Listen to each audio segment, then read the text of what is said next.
once was, but no longer exists anymore because of the kind contribution of the traffic coming down to the Gold Coast and on the Gold Coast Highway.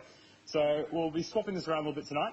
But thank you very much, everyone, for coming tonight to the Electives and Selectives Night 2016. Okay, awesome show out from second and third year, so thank you very much for coming. I hope everyone enjoyed the food provided by Providor.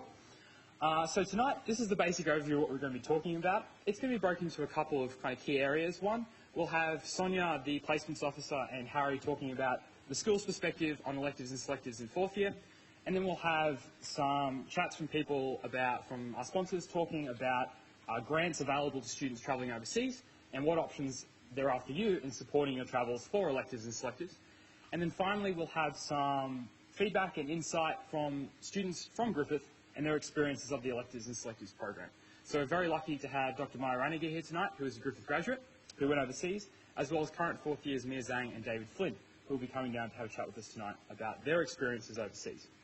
Okay, so that's pretty much it for tonight. Okay, we'll be swapping this schedule around a little bit, but firstly I'd like to invite Sonia Caldwell up, who is the placements officer for Griffith Medical School, who will discuss the ins and outs of applying for your elective and selective. So give her a warm round of applause, everyone.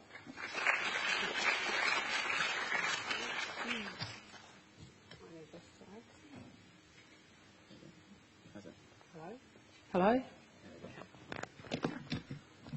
Do I just click this? Oh, yeah. Okay, hi guys. I'm basically just going to go over the admin side of your electives and selectives from a school perspective. So my name's Sonia. I'm the placements officer for the medical school. Figure out how to work this first. So to just give you a bit of an overview for next year, now please just take into consideration that all these dates are to be confirmed. They're not confirmed as yet. But at this stage, placement will commence on Monday the 16th of January next year. And you have 5 blocks that you have to rotate through for the whole year: critical care, a selective, general practice, emergency medicine and an elective. So for your electives, you are required to undertake a 7-week block. You can organise your elective anywhere in Australia or anywhere overseas. You can do it within a clinical or a non-clinical discipline, and you can also do your elective in research if you wish to. And it is expected that you do a full-time type block for your elective. So the other thing you need to be aware of also is that if you do fail a block in year 3, you may be required to do a directed placement in place of your elective next year in year 4. So at this stage, these are the dates for the blocks, but like I said, this is still to be confirmed as yet. And you can find all the elective information on Learning at Griffith as well if you go into the year 4 part under administration, and then it takes you to year 4 electives.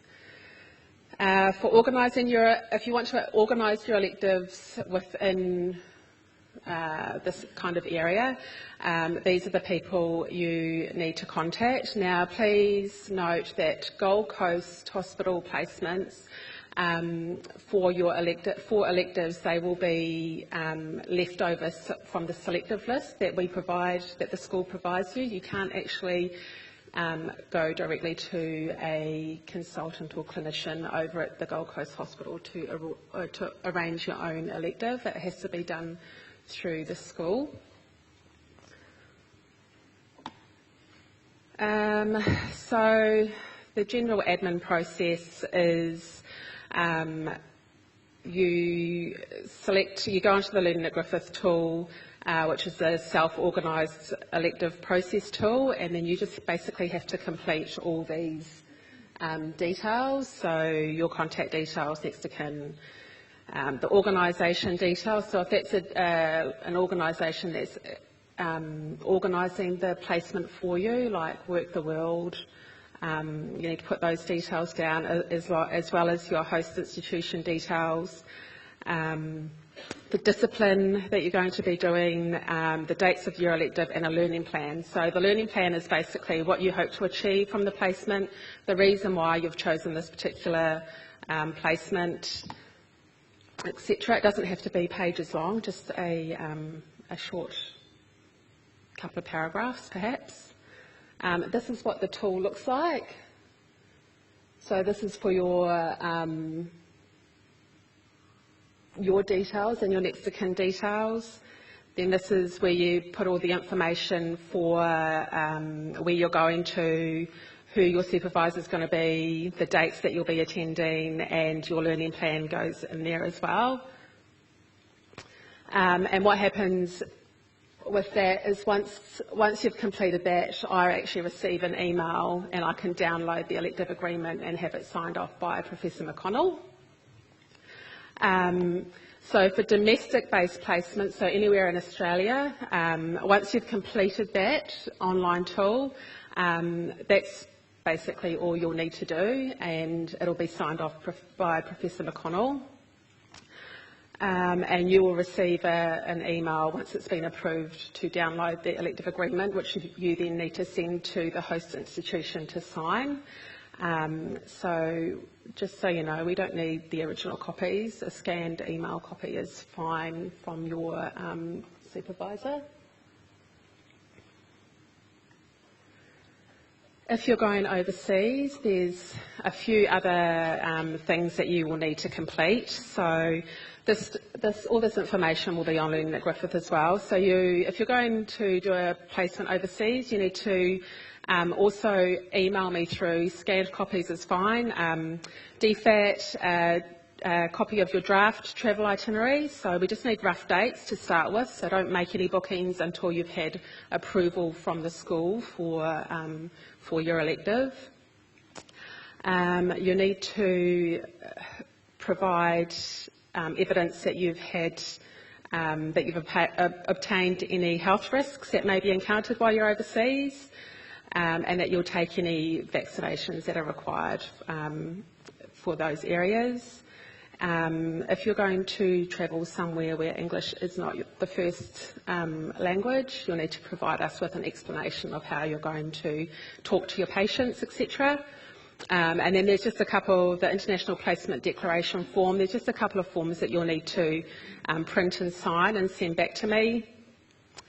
There's an overseas pre-travel checklist that you should complete. You don't need to give that to me, but it just gives you a checklist of all the things that you need to give us.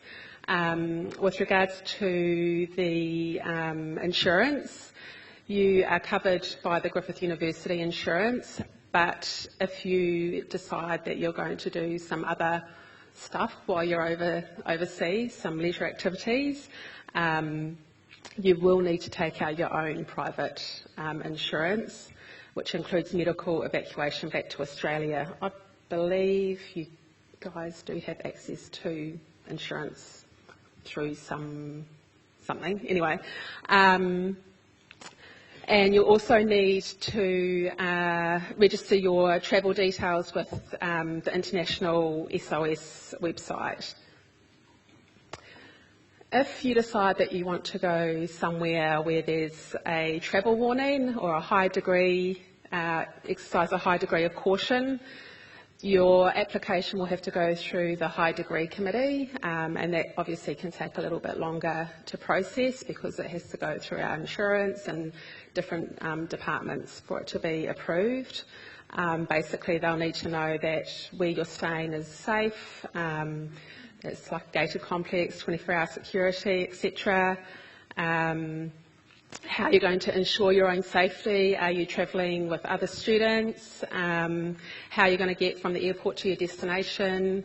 If there's somebody picking you up, that you also need to take your own medical supplies kit and a statement as to why you particularly want to go to this area rather than somewhere else. If there's a defect travel advice, reconsider your travel, and do not travel, your elective won't be approved for those places. So overseas electives, students are entitled to a grant from the International Office.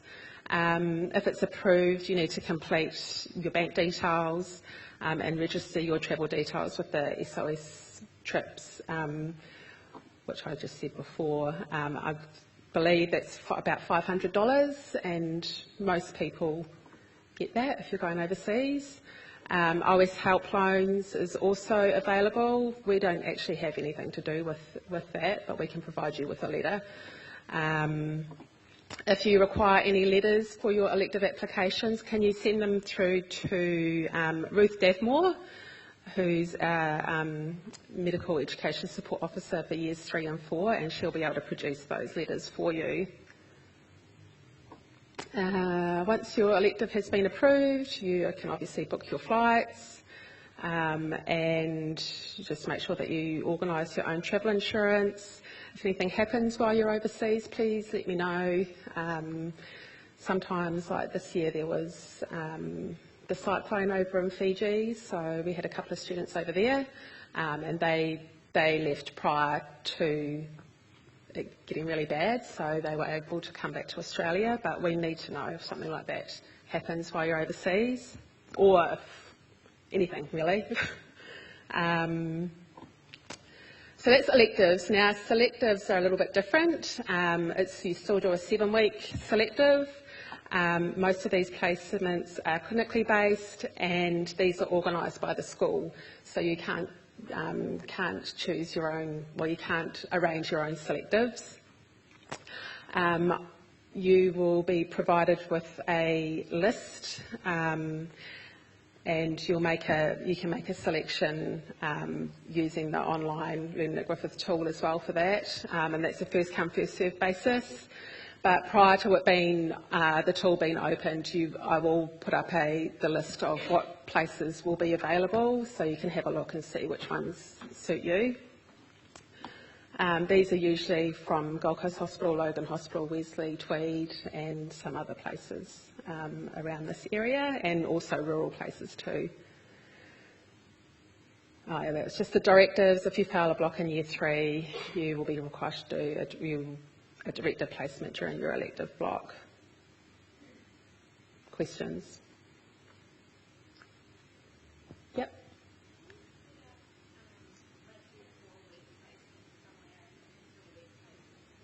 Yeah, that's fine. If you can't find a 7-week placement, which I believe can be a bit tricky sometimes, you can do a split elective of 4 weeks and 3 weeks, but we do require a 7-week elective block. Yeah.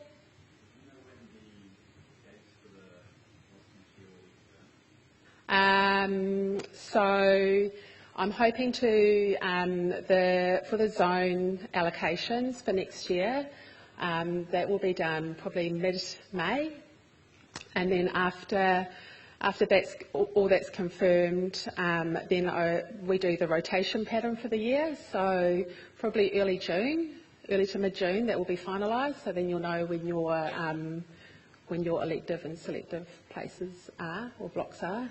Yep. Did you say we could contact you in advance if we have an particular place and that you are able to toggle when we do our elective? No. If you want to do a elective, basically the only time you can, do you mean for your block to secure your elective, when your elective block is going to be? Basically, you need approval by Professor McConnell for that, and that's only if you're going to a centre of excellence that he will consider giving you a block that's required. So, yeah.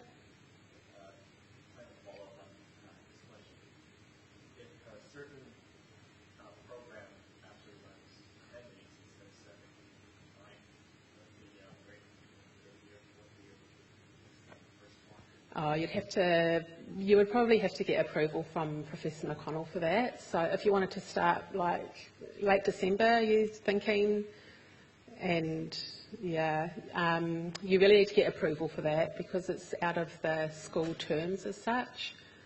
So it's best just to you can contact me in the first instance and I can speak to Professor McConnell about that.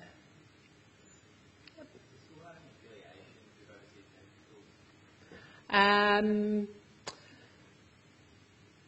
know Professor McConnell has a few affiliations, so not as far as I know, no, not that I'm aware of as such.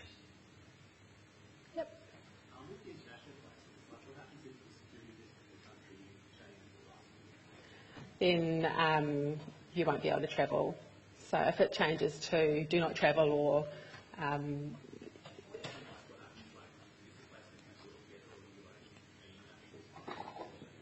so we would provide you with an alternative placement, yeah. That's it. I will put all the information up on Lynn Griffith for you guys as well. Yep. Is there any financial support or scholarships or anything for going rural rather than overseas? Oh, Professor Kitchener is probably the best person to speak to about that. Yes. There you go.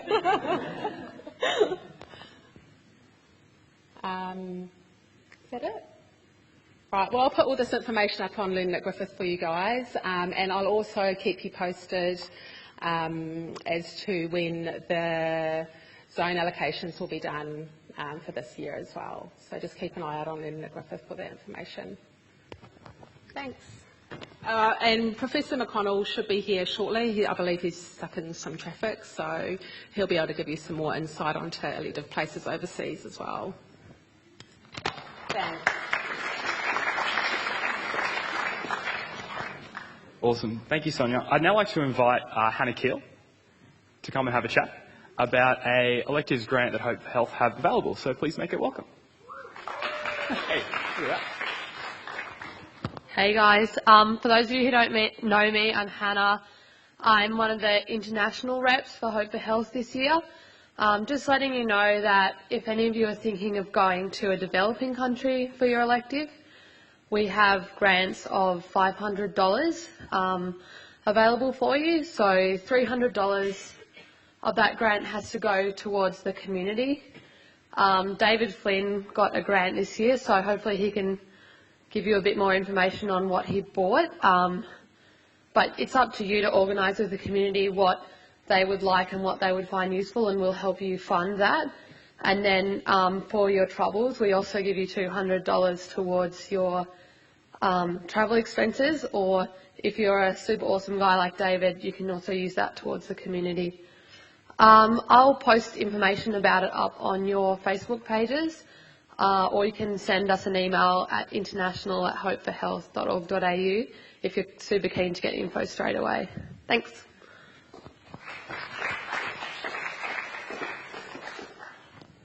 I'd like to now invite Professor Kitchener to come up, who is going to have a chat with everyone tonight about the electives and selectives options available for rural experiences. So please make him welcome. Yeah, that's fine. You can do that if you like. So how long before Harry gets here? Can you hear me up the back? Okay. So I do have a presentation ready.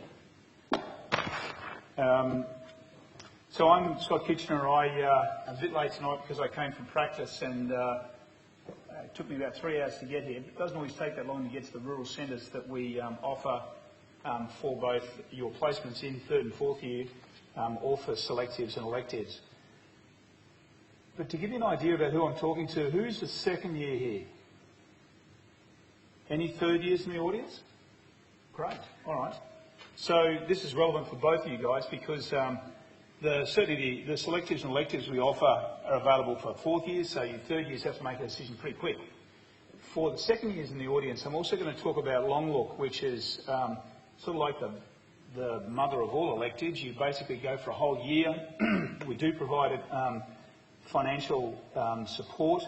Actually, I was talking to the head of BOQ specialist the other day. He actually came to the campus, the Griffith campus at Griffith, Toowoomba, to speak to us about whether he could support students coming up to the country. So there is that. We also provide accommodation in many of the locations we're working at.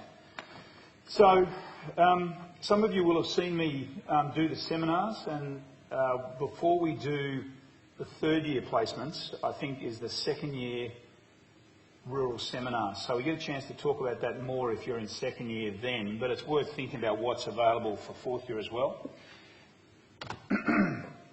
Essentially, the work that you get to do is a lot like what I did today. So today I treated a melanoma, my list was shortened because I had to leave to come to see you guys. I did a melanoma and I did a recurrence of a BCC, diagnosed a diabetes case, treated 2 cases of farmer's lung, and started a young girl on her first oral contraceptive, and that was just a couple of them. So the sort of work that you get to do when you come up is pretty diverse, and we certainly cover all the curriculum. So whether you're wanting to look at a selective just to dip your toe in rural to see whether it's for you, or whether you want to do a long look for either third or fourth year, you'll certainly get a great coverage of the curriculum.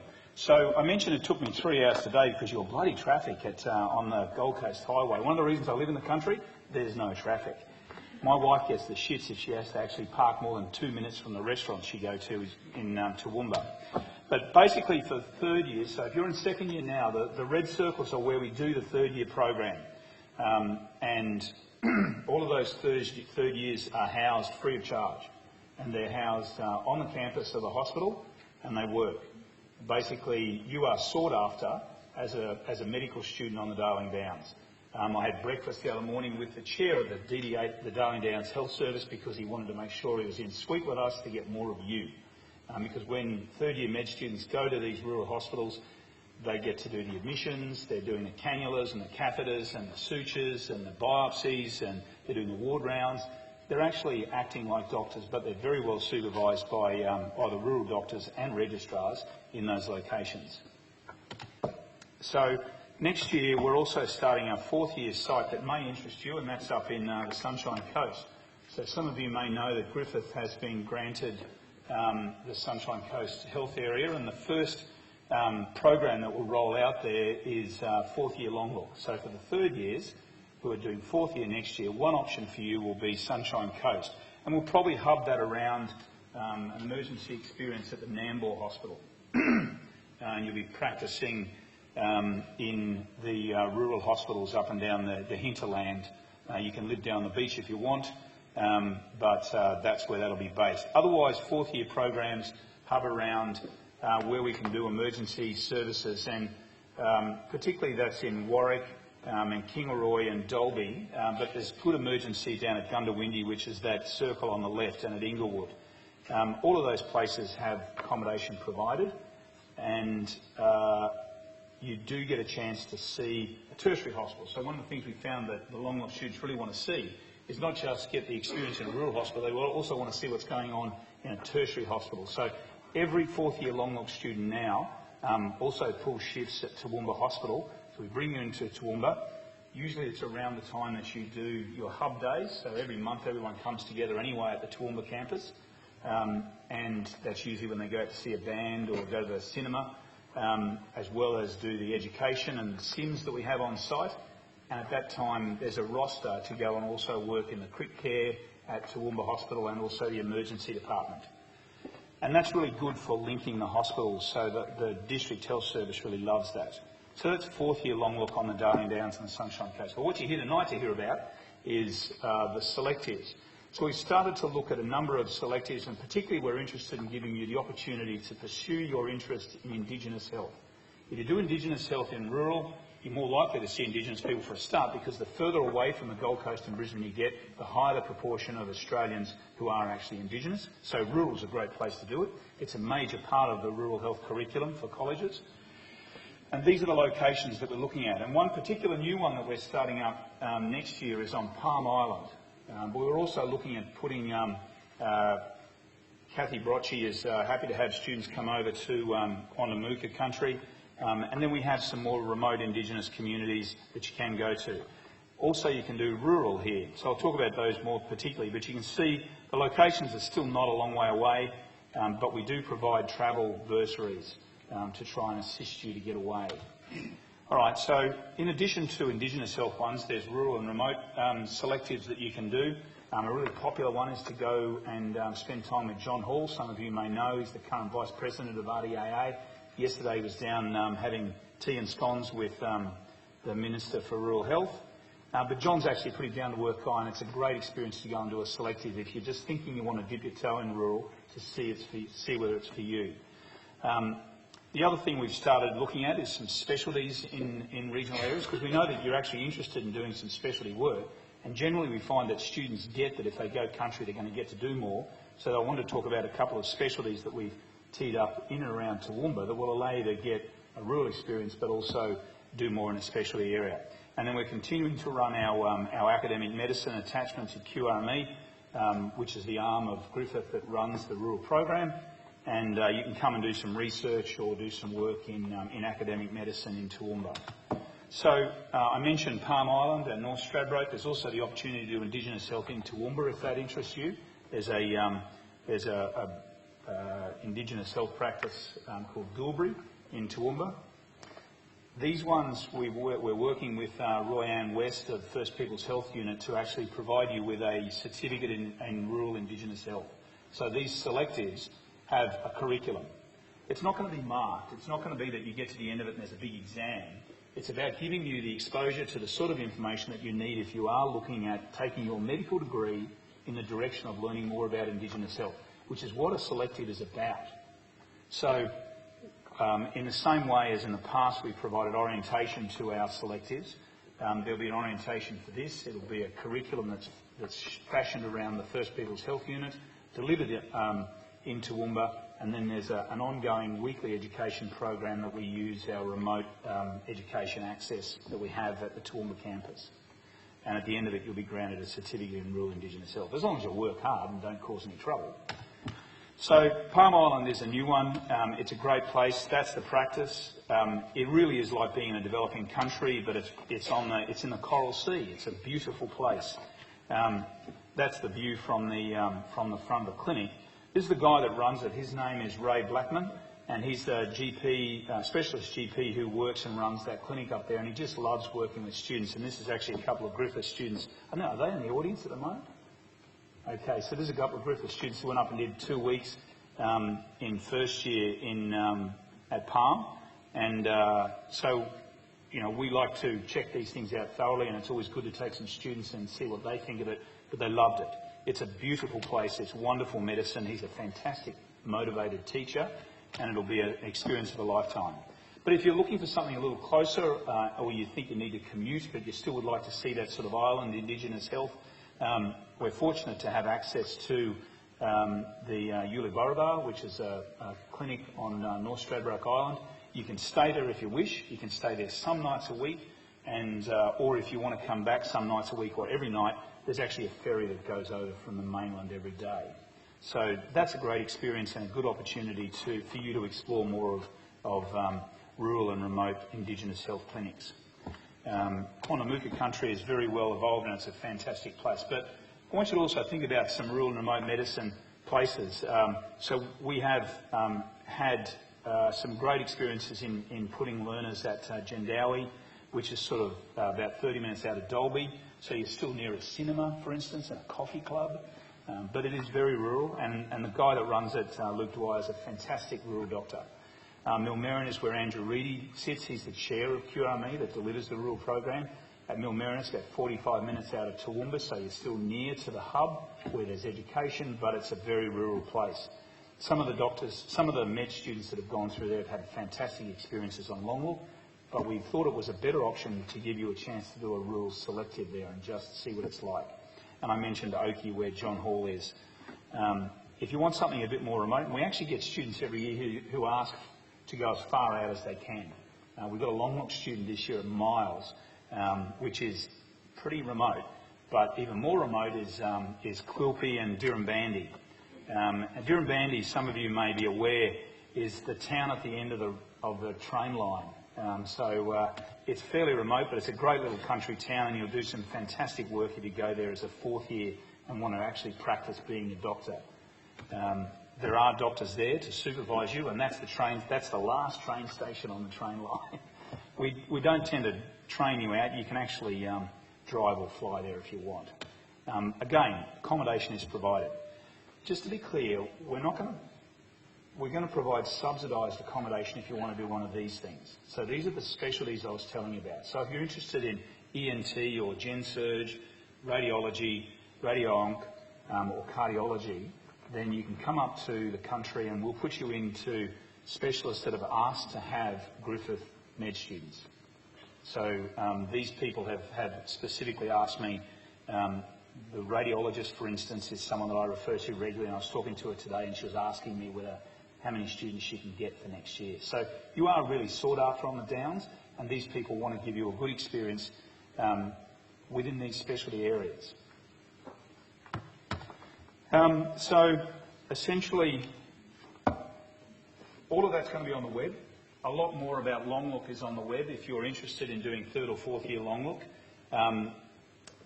Go to the QRME website. We'll also put it on Learning at Griffith, and we normally also put it up through Hope for Health, and this year we'll be putting up information about the selectives in Gen Surg and ENT through Sergia.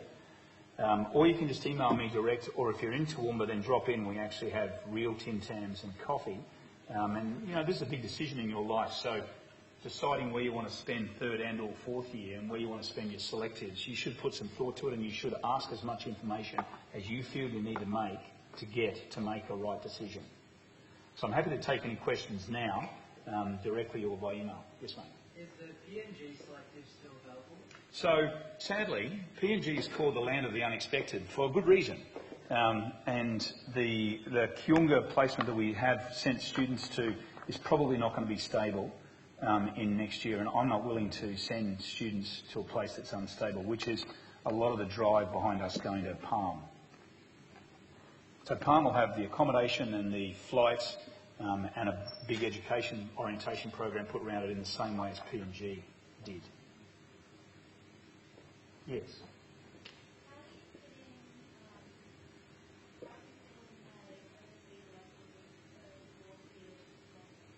So what we require all Long Look students to do, generally, is to take Block 7, which is the first term of 4th year, and do their elective.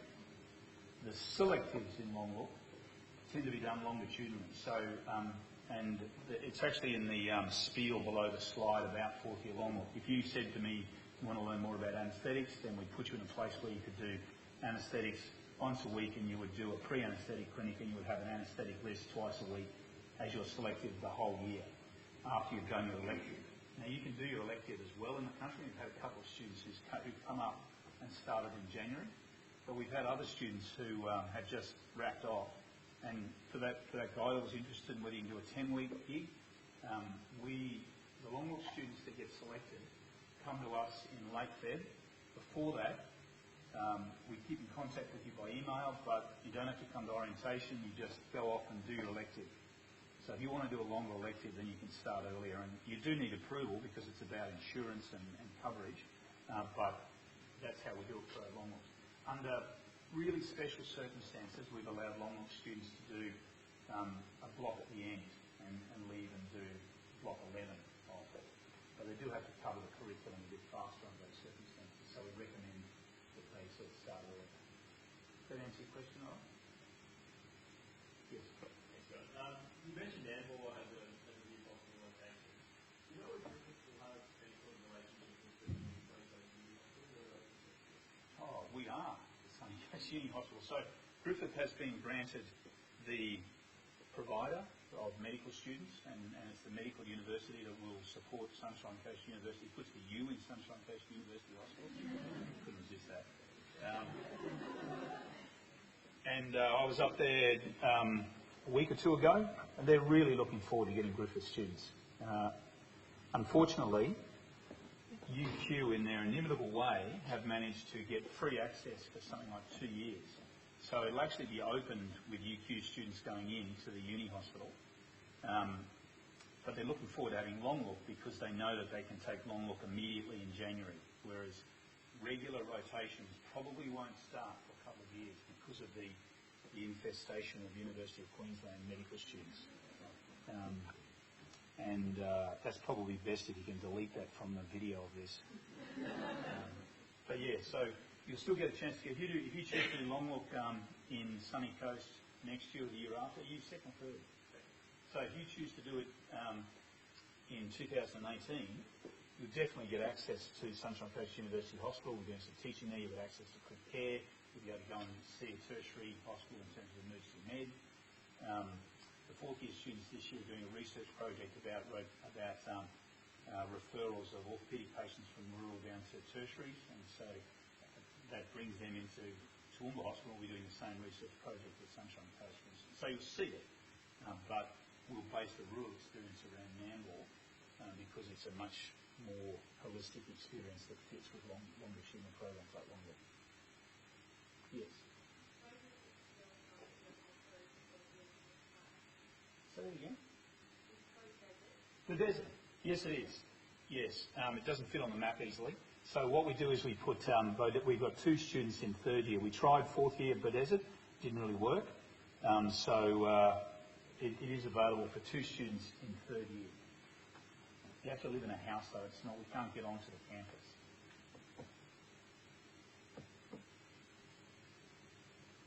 Okay.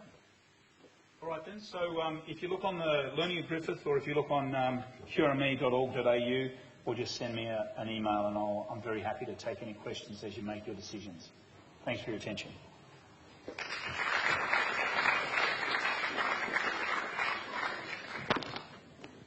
Thank you very much, Scott. I'd now like to invite our first student perspective for the evening. And so I'm going to invite Dr. Maya Raniger up, who is a Griffith graduate from 2014, who completed an elective over at the University of California in San Diego in 2014. So I'd like to invite Dr. Raniger up, if you could please make him welcome.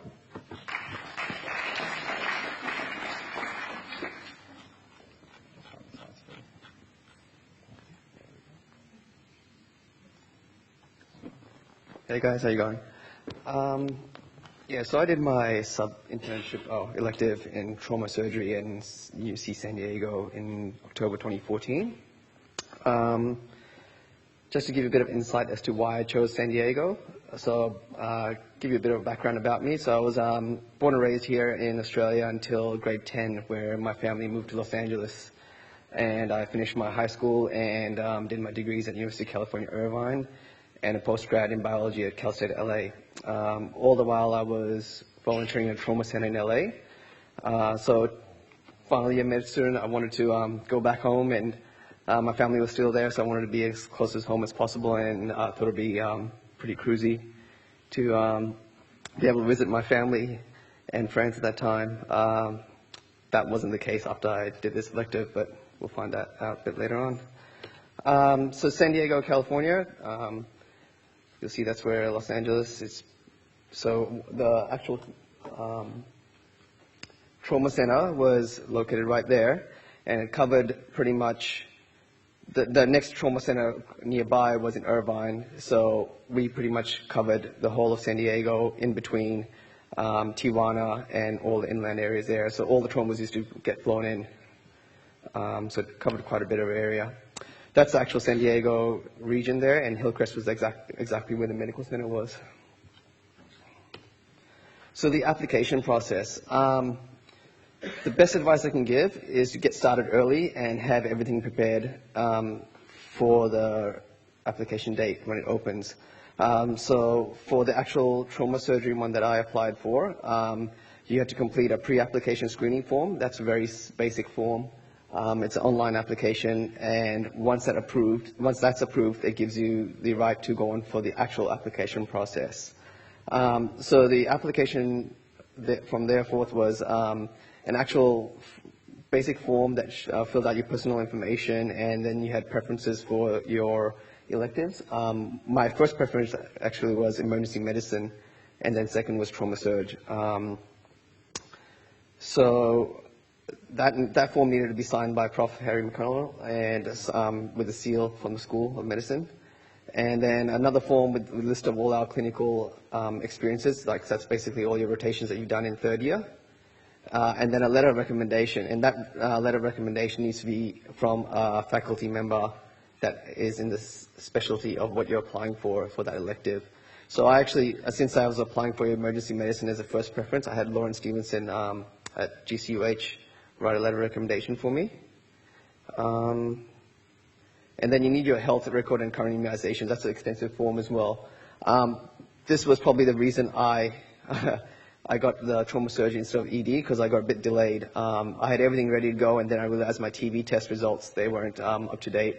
It has to be within the last year. So if you're traveling anywhere, if you're going to do elective anywhere in the United States, they're pretty stringent on that TB test. And I think John Flynn was the closest place here that did the testing, and that took a while. And it took about 2 to 3 weeks to get the results and get GP approved and all that. And so meanwhile, the application date had opened and ED spots had filled up, and trauma surgery was the only one left. So I was able to get that.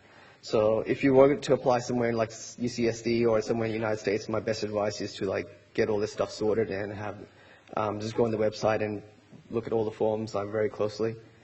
You also need proof of health, personal health and accident insurance. So that's basically your private health insurance and malpractice insurance. I know our university covers a certain amount. I think the fine print had 20,000 or something, but I also went through a third-party medical indemnity insurance. Not all of them cover for USA, so you might want to do a bit of research.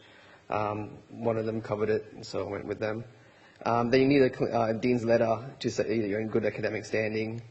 So Prof. McConnell, again, wrote the letter for us, and an official medical school transcript.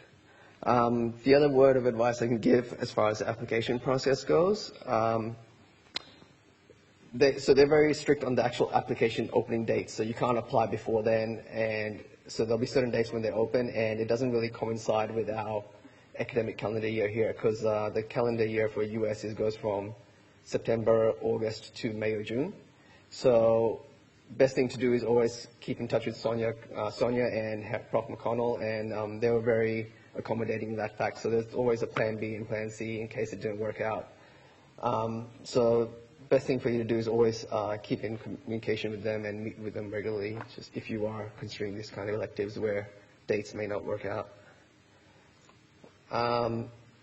So the sub-internship, what is a sub-internship? So the way the U.S. medical school system works is right after you're graduating 4th year, you go straight into your specialty. So if you want to do surgery, you go straight into surgery. A sub-internship is a method by which their 4th year medical students act like interns, and the team itself will not have an intern in that team. So the medical student is the intern. And essentially what they're trying to do is to get a letter of recommendation so that they can apply for residency programs and be in good standing for residency programs. So I went in for the experience when I was there. The other fellow sub-intern was there fighting for a residency program, so it was a bit cutthroat, a bit competitive when you arrive there. She didn't know that I was just doing it for the experience. I think it took her about 2 weeks to figure it out, and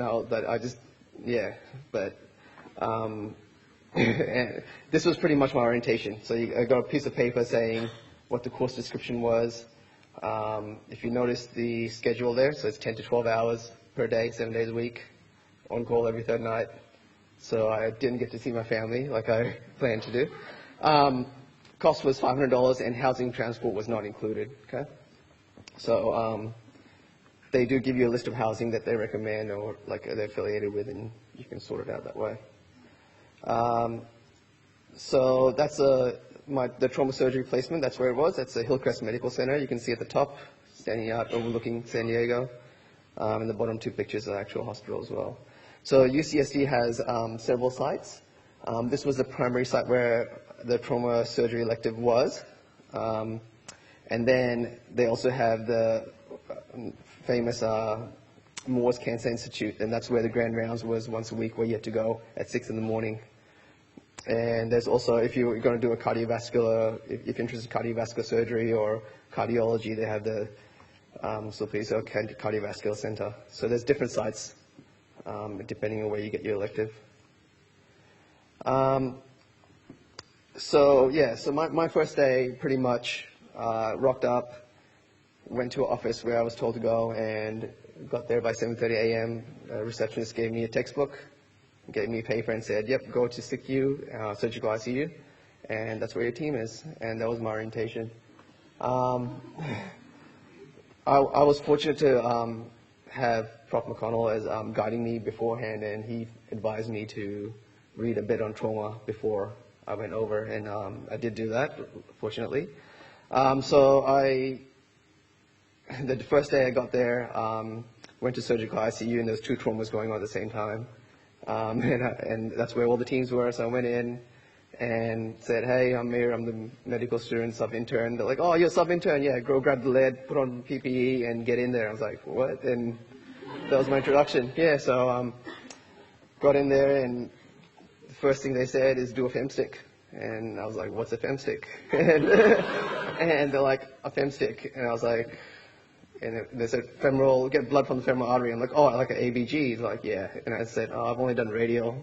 That's what we all do over here, radial. Not femoral artery.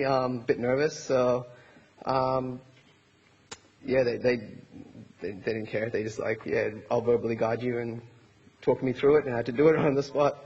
I was crapping my pants, obviously, but yeah.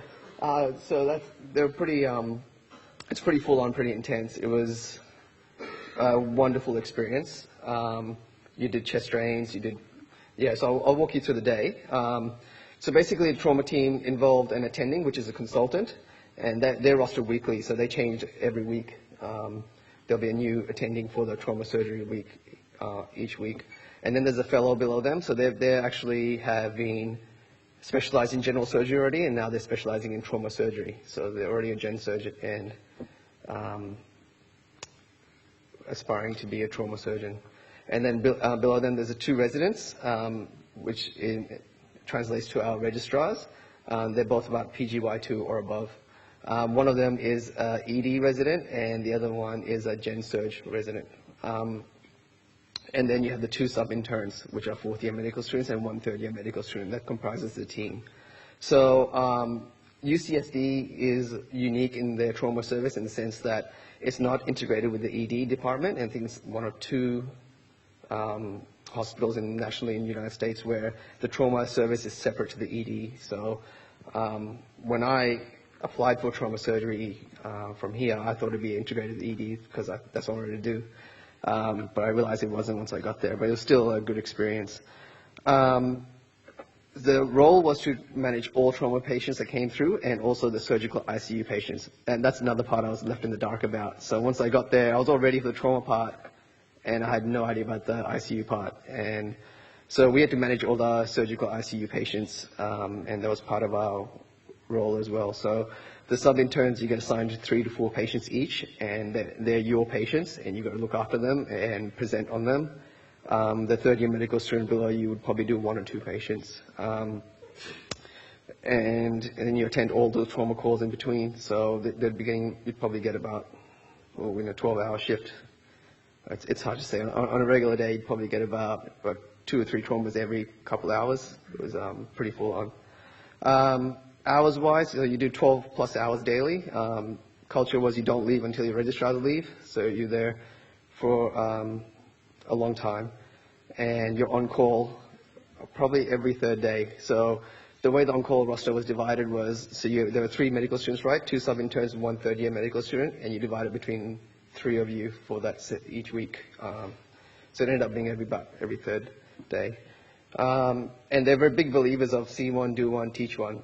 Like legit, full on, see one, do one, teach one. Chest tubes, all procedures. So in that sense, it was a really, really good experience. Your normal day, so 5 a.m., probably get there, pre-rounds. That's where you do your rounds by yourself on all the surgical ICU patients. You read the recommendations from the consulting teams. You record an ICU note in their EMR, which is like a really, really sophisticated, extensive EMR, which they don't even give you training on. So that was a hard part for me, figuring all out. Because their med charts, their fluid orders, medication orders, everything are on the EMR, even the ventilator settings for the patient, everything, it's all integrated. So you just get thrown in there and trying to figure it out. And so day 2, I had to do rounds by myself. It was a bit of a steep learning curve. So you get about, like I said, 3 to 4 patients. So if you get there 5 a.m., you got to like work pretty fast, examine your patients before before the consultants come, and then you do between 6:30 to 7 a.m. You do your pre-rounds with the registrars, and they'll give you advice as to like your recommendations, not if you're like if you have good recommendations, or they'll give you their advice as to what they change for when you do your presentation on rounds. So 7 a.m. is the rounds with the entire trauma team. That sometimes included the chief of trauma surgery. So like a big herd goes from patient to patient. And then when you get to your patient, you present your assigned patients. So for the first 2 days, I pretty much presented as much as I could. I thought I was doing pretty well.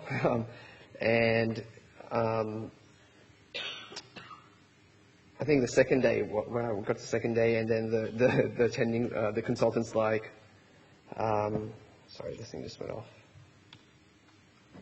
Just tap it. Oh, the screen. All right.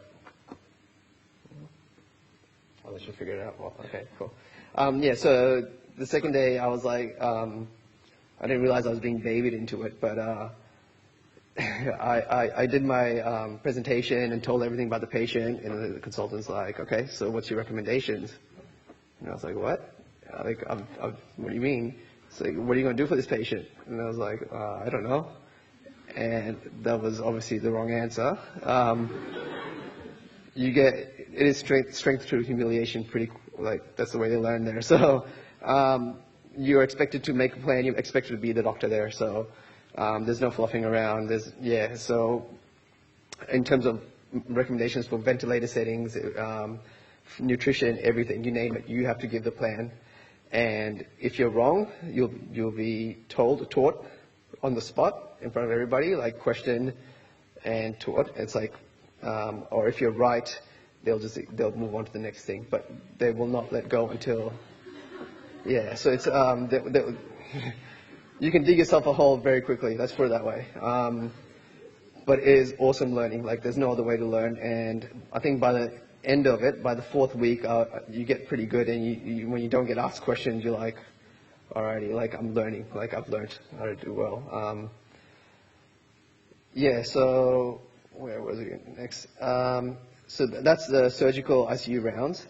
And then even if you make recommendations, like one thing I learned in between as well, like, so you have the trauma team and then you have the surgical ICU team there as well. So that surgical ICU team has a consultant as well. And that consultant may have been the one that was your trauma consultant the previous week. And they'll make certain recommendations which you don't necessarily have to utilize. But sometimes you see the recommendations and I'd be like, oh yeah, that's a great recommendation. And they're also a trauma surgeon, so I'll present that on the rounds as well. The consultant that's on for your week may not necessarily like that either. So you learn that pretty quick as well. So you got to make your own decisions, make your own informed decisions, and essentially be a doctor. And sometimes that's something we're not really used to in our Australian hospital culture as well. So as far as medical students or even just interns or residents, we don't really make too many decisions. We always get babied quite a bit by our superiors. Over there, I learned that that's not necessarily the case. Everything in between. So in between, you'd attend all the trauma calls. So sometimes you're doing surgical ICU rounds and there's traumas coming in. So you have to drop everything, attend to the traumas, and then come back to the rounds again. And then attend all the surgeries. So this included all the emergency surgeries within the trauma call. So sometimes there'd be like emergent surgeries from a trauma. Like one example would have been a Marine that went for a haircut at a barber, and the barber actually slit his throat with a straight edge blade, and that one we had to rush to emergency surgery.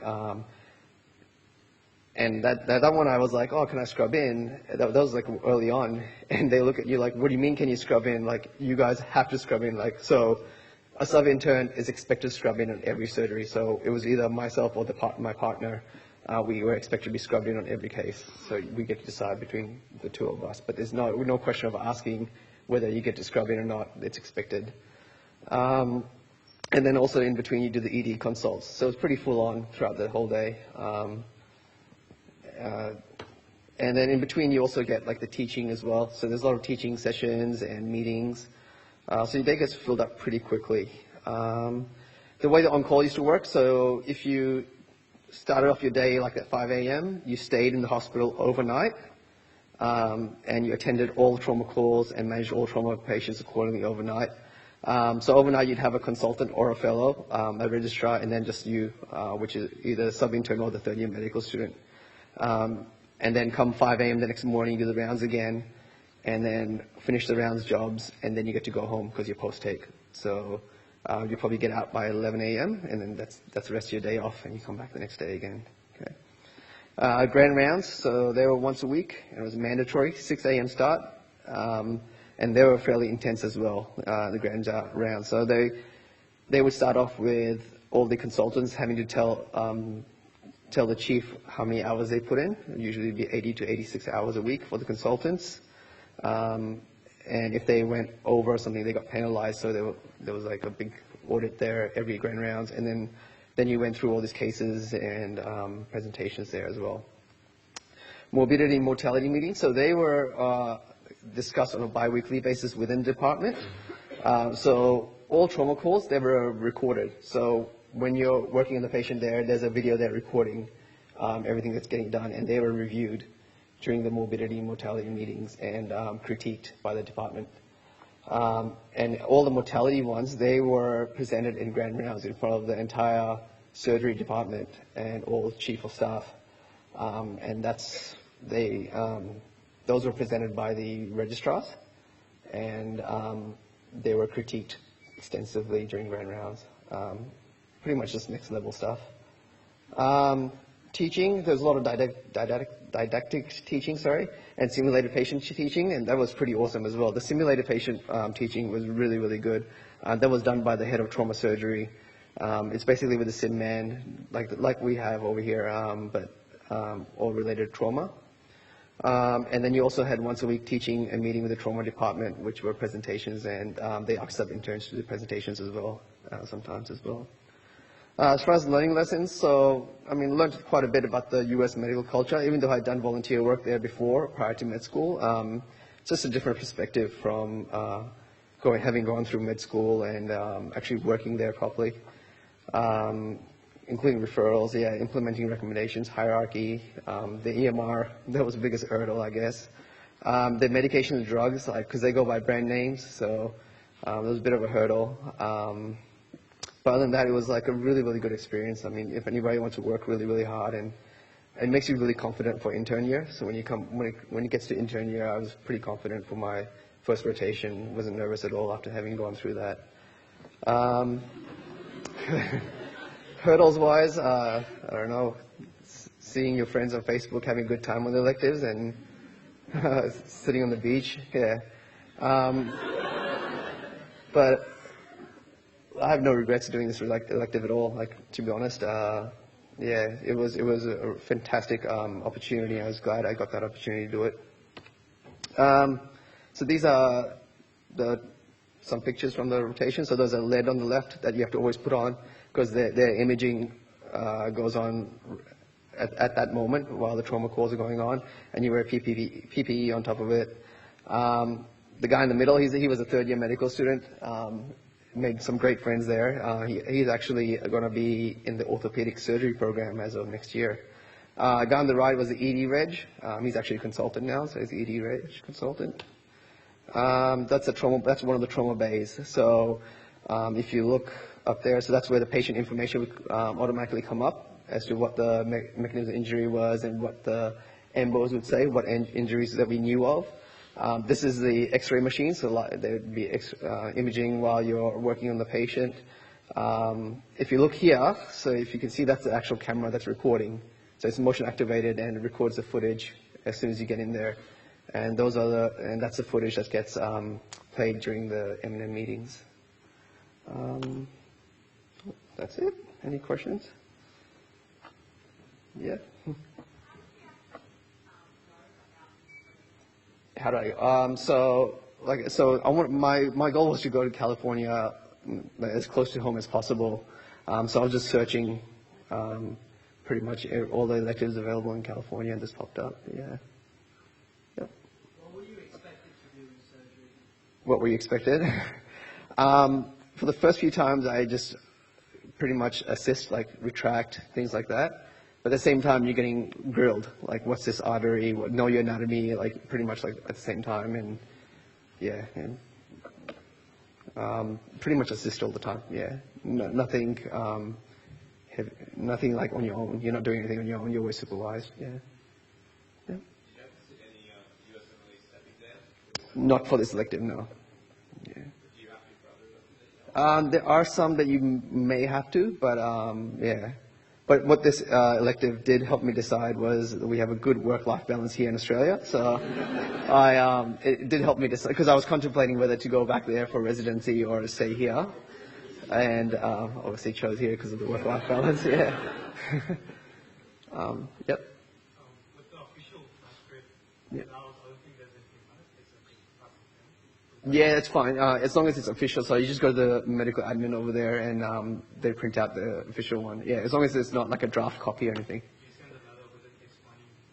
No, so the dean's letter from Prof. McConnell, that suffices as well. He writes a good letter saying, he wrote a good letter saying that you're in good academic standing, what you've done and what you haven't done. Yeah. Yep. ED letter recommendation. Yeah. Yeah. So, yeah, because during my time, electives were at the end of last half of fourth year. So, but that being said, we had to have our electives sorted by June. And the application dates for the UCSD one didn't open until August. Like, that's when it actually opened. So that's why I was saying, like, when you have hurdles like this, it's best to probably keep in touch with Prof. McConnell and Sonia, and they can guide and assist you any way you can. They can, yeah.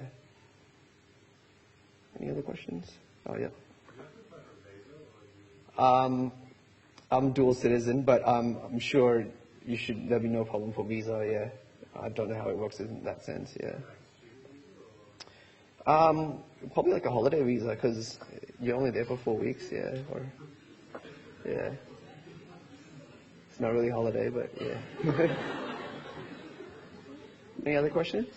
Yeah. Excuse my ignorance. Yeah. The guy went for the haircut. Is that on purpose?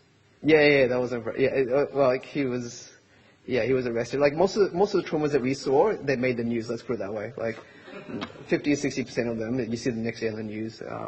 It was pretty heavy stuff. Like, yeah, there's people that like, guns are big in America. So people that shot themselves and their brains are like hanging right now next to them in the bed, and you're doing CPR on them, trying to see if they would have a heartbeat or not. And yeah, there's a lot of like heavy stuff that you see, but it's different to other third world places that where you may not be supervised. So like you still see the caliber of traumas, but you also supervise and taught at the same time. So it's a good experience in that sense, as well as I've heard of my mates that went overseas, and while they got to do similar stuff, but they probably weren't necessarily supervised or didn't get to actually get teaching. It's just here, have a go. But yeah, we always were supervised and taught, and that was really good. Yep.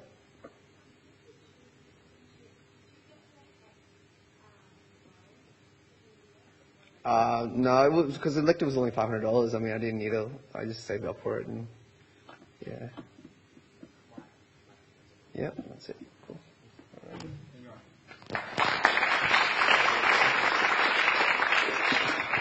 Sorry to cut it short, guys. We just have to keep moving. So now I'd like to invite David Flynn and Mia up, who will talk about their fourth year placements. So thanks, guys.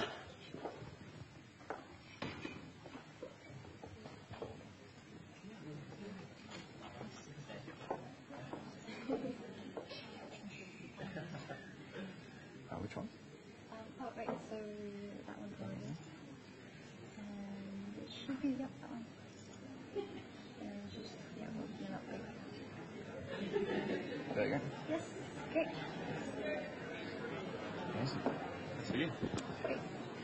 Hi everyone. For those I haven't met yet, my name is Mia and I'm one of the fourth years here.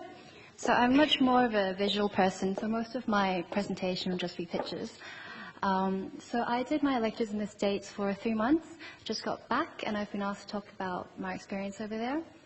I did my electives at Brown, Harvard, and Yale, and it was a fantastic experience, and I think what I've been asked the most is, was it worthwhile, the time, the effort, and the money you spent to go over there for so long? So I've tried to tailor my whole presentation just to show that what you can gain from this experience, the application process, and any tips and advice that I've got for you and what I would have liked to know when I was in your shoes. So to start with, I did a neurology research elective at Brown. It was really, really fun, and I had the most amazing supervisor who's really kind and really encouraged me to pursue my interests. So the clinical research trial was on a neurology and ophthalmology conjoint project. We sort of worked with retinal imaging to detect Alzheimer's early on, so we screened people and to detect any microvascular changes that signify cerebral amyloid angiopathy. So what I got from this elective, I co-authored a review of literature. I got to sit in on neurology and ophthalmology clinics. We also were able to help out with the data, computation, and screening and interviewing of these participants. Furthermore, because the supervisor was very nice and really kind, we kind of got along really well. We were all really interested in art, the supervisor, me, and the PhD student, so we got to have lunch at art museums and just had a lovely time. It was really awesome that during that time we had a visiting Johns Hopkins professor who did a lot of famous artwork for neurosurgical textbooks and journals. So he was running a lecture and workshop series at Brown Medical School, and it was just great to get feedback from someone like him as well. So overall, I think Brown was really lovely to go to. The whole city of Providence was just beautiful. I was really lucky to catch the end of autumn. So the whole city was just, yellow, orange, and red. And it was lovely to walk through the city and just enjoy yourself. So next I had pediatric ophthalmology at Harvard. It was probably my favorite clinical experience. I was quite nervous going into it because my supervisor was Dr. Hunter. He was the chief of ophthalmology, a professor at Harvard, and also probably one of the leading movement surgeons worldwide. I tried to use this as motivation to prepare better for it and also to do the best that I could. So while I was there, we got to go to clinic, theater, medical student education, grand rounds, pathology at Boston Children's Hospital and Mass Eye and Ear. It was a really great experience educationally.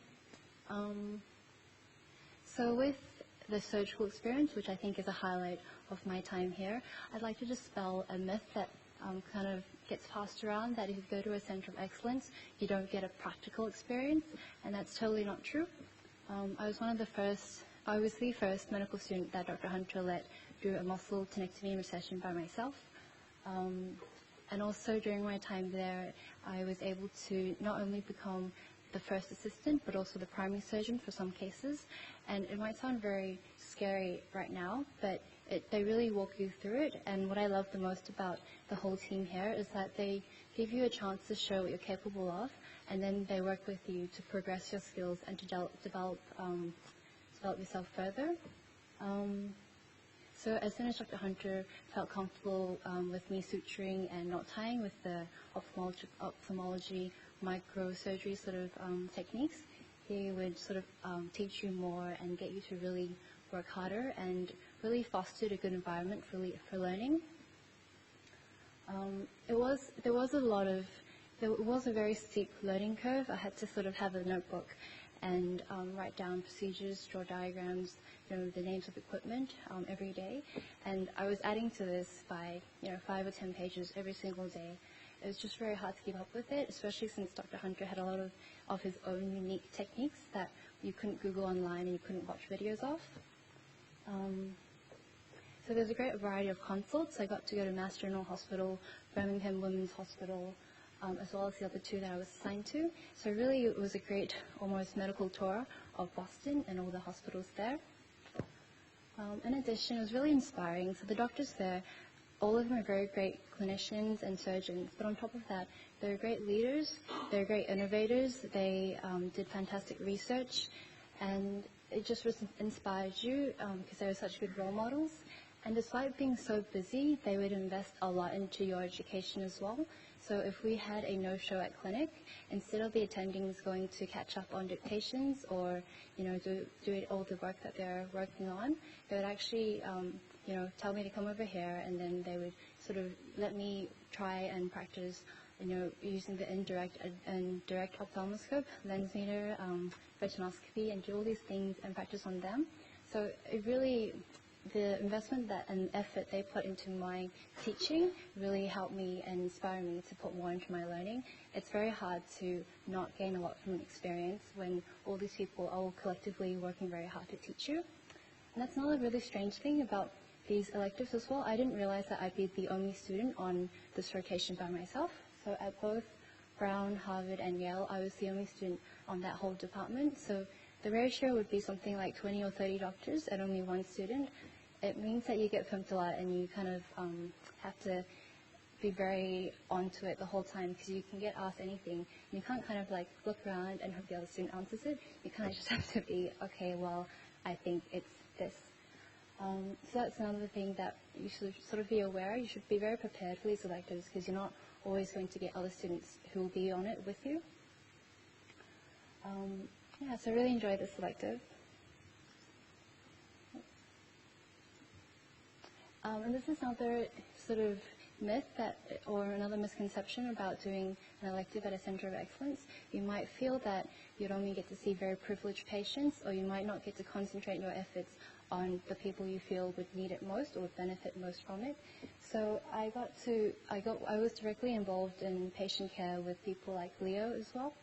And I saw patients from Turkey, from Russia, from Burundi, also from Germany, Mexico. And it was really great to see rare and common diseases from all over the world.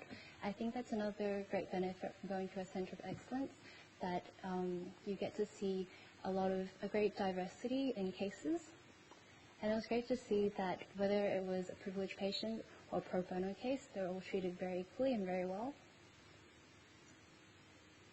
Oh, and another thing about the Harvard elective, so you would have to do a case presentation at grand rounds, and it's quite intimidating because everyone sitting in the audience would be experts in the field. So they'd be paid up. They would be the doctors who wrote the textbooks and did the research that you're quoting. So you have to be very aware, and if you made a mistake, you couldn't get away with it. But the good thing is, luckily my presentation went well, and this led to research and publication and a video report, and also in 2 journals. So you kind of have a lot to gain from also presenting to such experts in the field, because if it goes well, they approach you after and suggest where you can go next. They really encourage you to take it further, and they know which direction you should be walking towards. It was quite difficult to sort of impress these doctors as well, because they're very used to a high standard of performance. So before each clinic, you would have to know all the patients. Sometimes there's around 30 patients in one clinic. You'd have to review that before clinic every day. And obviously, if the surgeons don't feel comfortable to let you operate on patients you don't actually know well. And for my case report, I'd have to be in contact with the patient both by email, phone, and also meeting up with her physically, so I could film her eye and make sure that the presentation was sort of well documented. So you do put a lot of effort into it, but I definitely think the effort is worthwhile.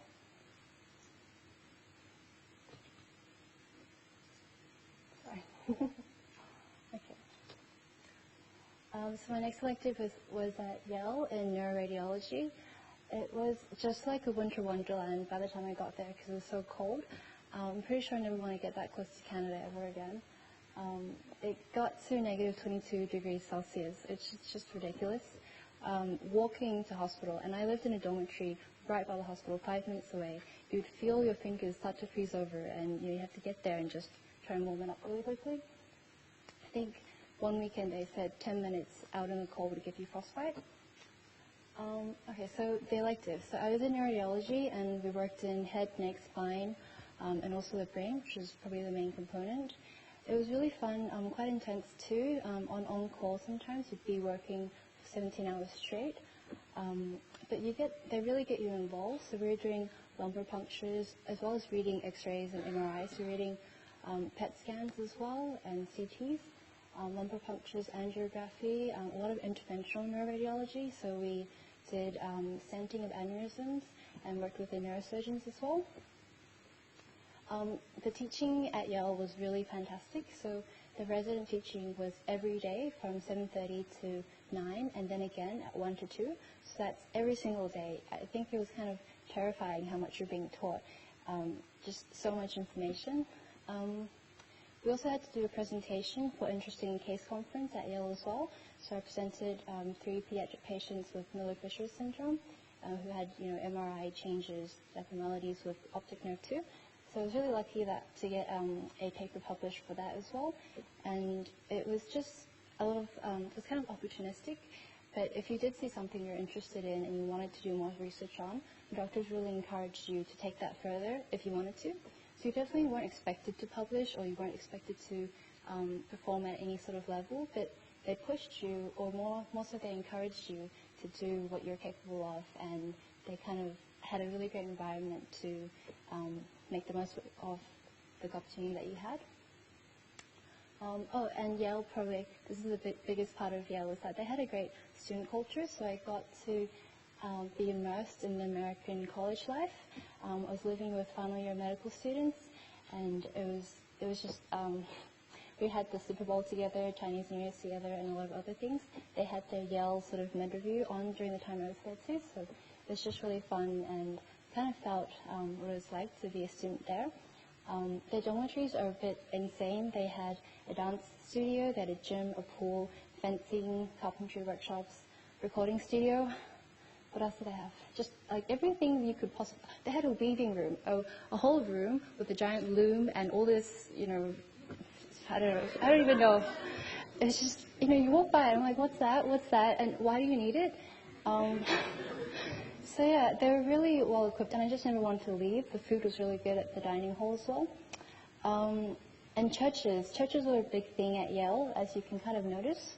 So their medical library was in a giant church. Their gym was in a giant church. So the gym was 6 floors, had fencing and squash, water polo, and they had 4 basketball courts with a giant track and field track hanging suspended above that court. So you can literally run as people play basketball underneath you. It's quite insane. I do like what my roommate said. She just said that the architecture in Yale is pretty much, do you need a library? Do you need a gym? Do you need a bookstore? Well, we can build a church or a church or a church. So it's just, everything is in a church. But it made it feel like Hogwarts, and it's a very different experience. And it was great just walking around. You get lost because you'd be like, oh, turn on that church and then turn right when you get to the next church. And then everything was just kind of the same after a while. What else? Oh, and Yale was very welcoming as well. So they had a welcome dinner for the international medical students. So you met students from Canada, from China, from India, also students from Pakistan, Egypt as well. And we formed a big WhatsApp group so we could hang out together and explore Narnia pretty much. And it was really fun. I think it was my favorite student experience. This is my last slide. Things to consider, just tips like location and the season. So I didn't realize exactly how cold it would get in the East Coast during winter. I didn't really prepare well in terms of clothing. I probably should have got more. Safety as well, so you really want to double check the town you're staying at and don't live in a shady area. We did have some students who were punched in the face and then robbed. I don't really know what to say about that other than be prepared.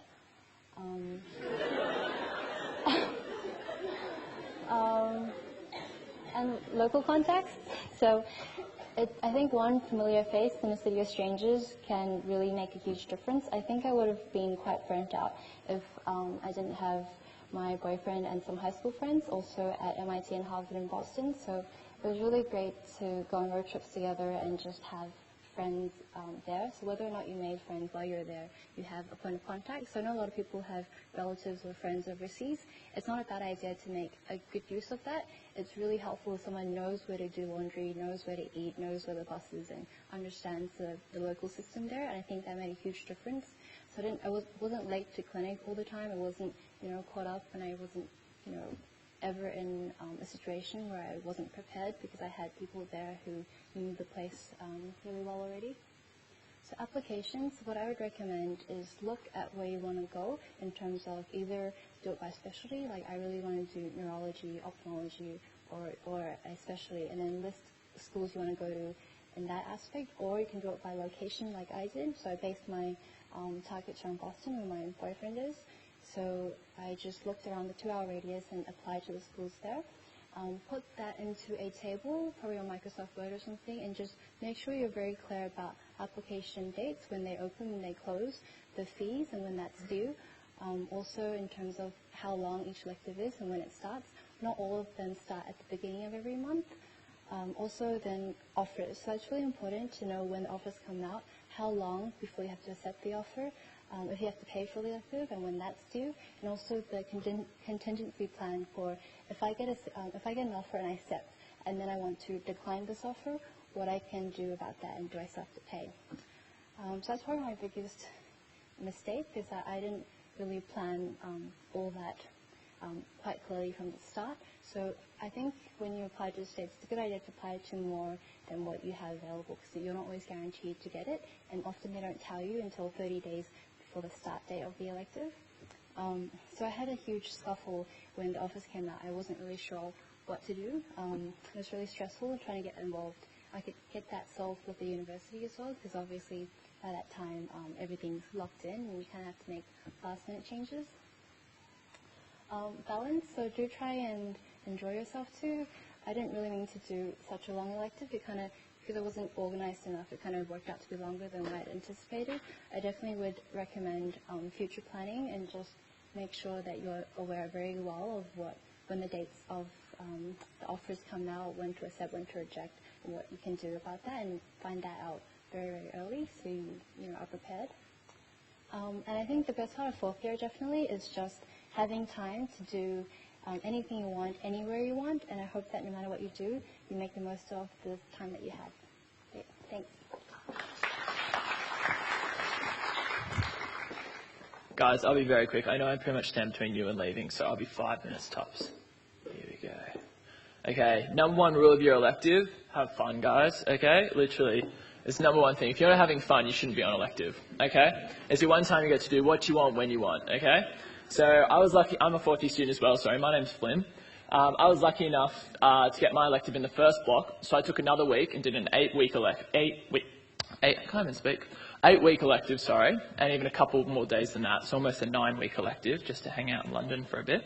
So the first 4 weeks of my elective I spent in Cambridge doing general surgery, which was so much fun, and the next 4 weeks I actually spent in Zambia, in sub-Saharan Africa, doing a variety of rotations.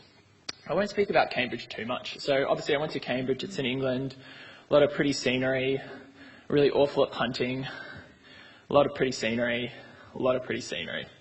And so I was doing general surgery, it's a lot of good fun, but what you find at Cambridge, you're pretty much going to find at a lot of tertiary centres, or just a lot of hospitals in Australia.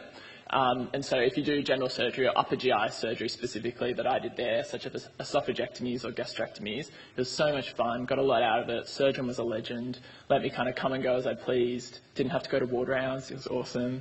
So, and you think you're going to meet all these international people, and these were the people I lived with, and 5 out of the 8 of those people are Australians. So you think you're going to meet people from everywhere, but you just meet people from Sydney. So that's the moral of the story. Okay, so I went to Cambridge for 4 weeks, lots of fun, and then from there I actually travelled to Zambia. So let's just get this going. So Zambia, if you can find it, is down here. So it's just above South Africa, Botswana, and where I was is actually on the border with Zimbabwe. So here's Zambia, the capital is Lusaka, and I'm right down here at the bottom in a place called Livingstone. Discovered by David Livingstone. It's right on the border, and it's right next to something called Victoria Falls, which is this incredible waterfall, one of the great wonders of the world. It's really awe-inspiring if you're there. When I was there, when it's booming, full of water. So I arrived. I'll be very quick, sorry, like I said. So I was working for 4 weeks at Livingstone Central Hospital, and I did 4 different rotations in internal medicine, in paediatrics, in general surgery, and then in obs-gynae. And my goodness, that was probably like that 1 month was like the biggest eye-opening experience I think I've ever had, especially in a hospital. So these are the wards. They look kind of quite nice and tidy, but don't be deceived, they're actually for lack of a better word, disgusting.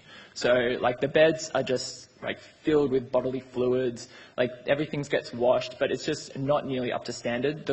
This building in and of itself is over 100 years old. It's like in no fit state in order to kind of accommodate to medical equipment.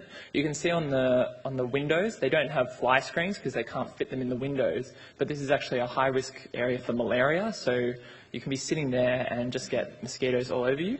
This was the ward where women got admitted, so women and men are segregated. I did try my hardest to kind of blur or get people's faces out of the way, but it was impossible sometimes. So they come in, and this is where our ward rounds would start in the morning in internal medicine. This is just outside. This is just kind of like the grounds. This is the men's ward where the men come in the morning. You can see the guy there. You might actually be able to see his hands actually up against the bed. That's because he's actually handcuffed to the bed. So he was a prisoner from one of the local jails, and he actually had stomach pain. And this was on my first day, and what it actually turned out is actually he has peritoneal TB.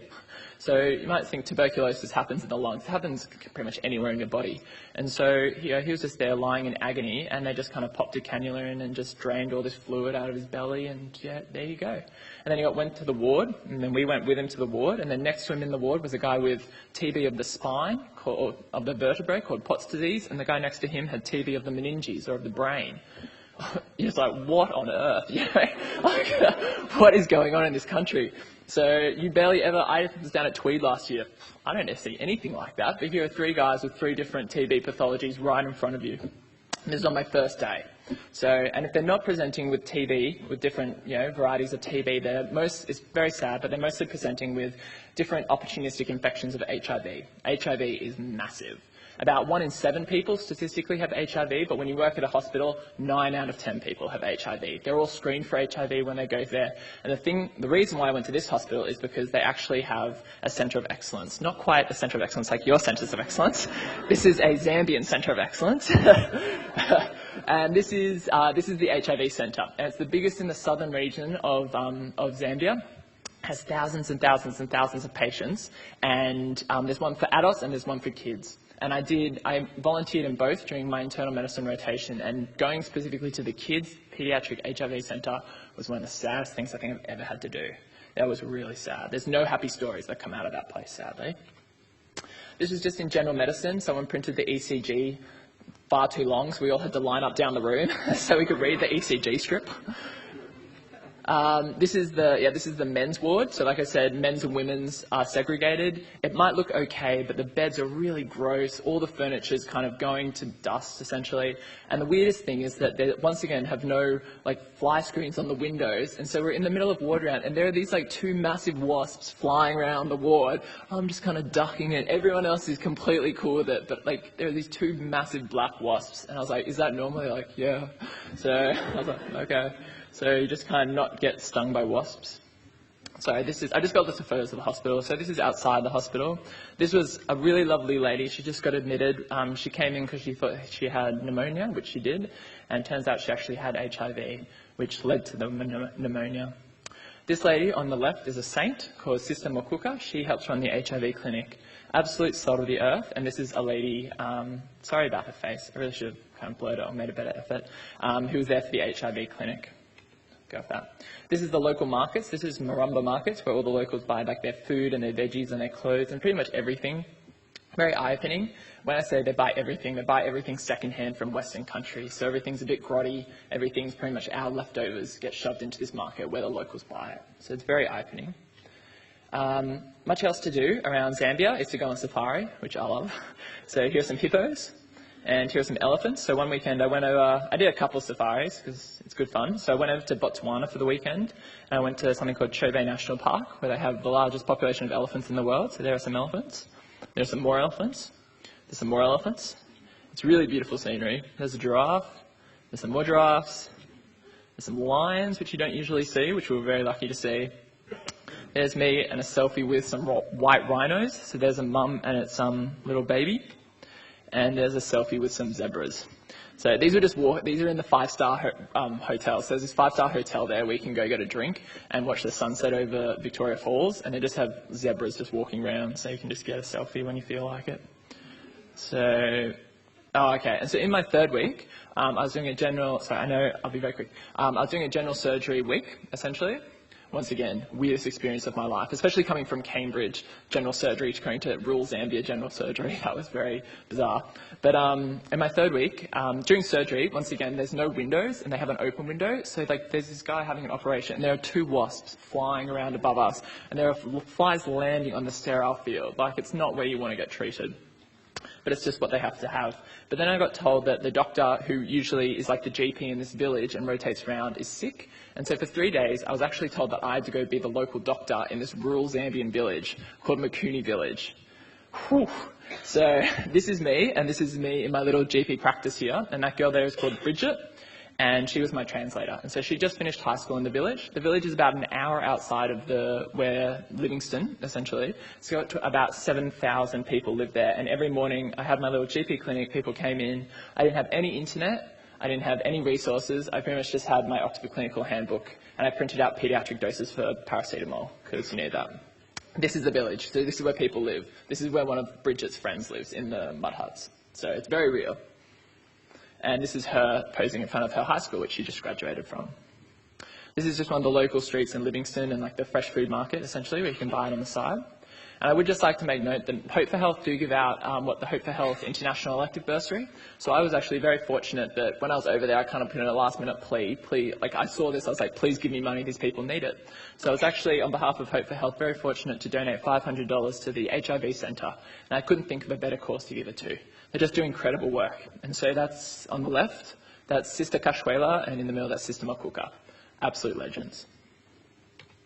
And yeah, so this is us. This is in front of the hospital. The hospital's got lots of different bits. It's over 100 years old. This is built for the colonials, for the Europeans.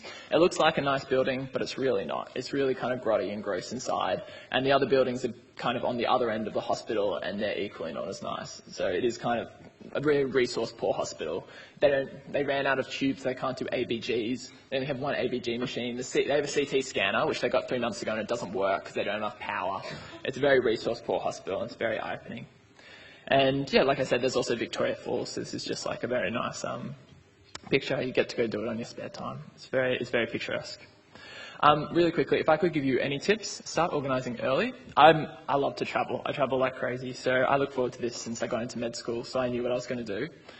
Second, if you're going to a developing country, the reason I went to Zambia, keep it simple. So DFAT ranks all African nations based on safety, and the School of Medicine, Zambia is classified as one of the most safe. It's as safe as Australia, or it's green on the colour coding. And so the School of Medicine doesn't require as much documentation, so that's why I picked Zambia, specifically Livingston.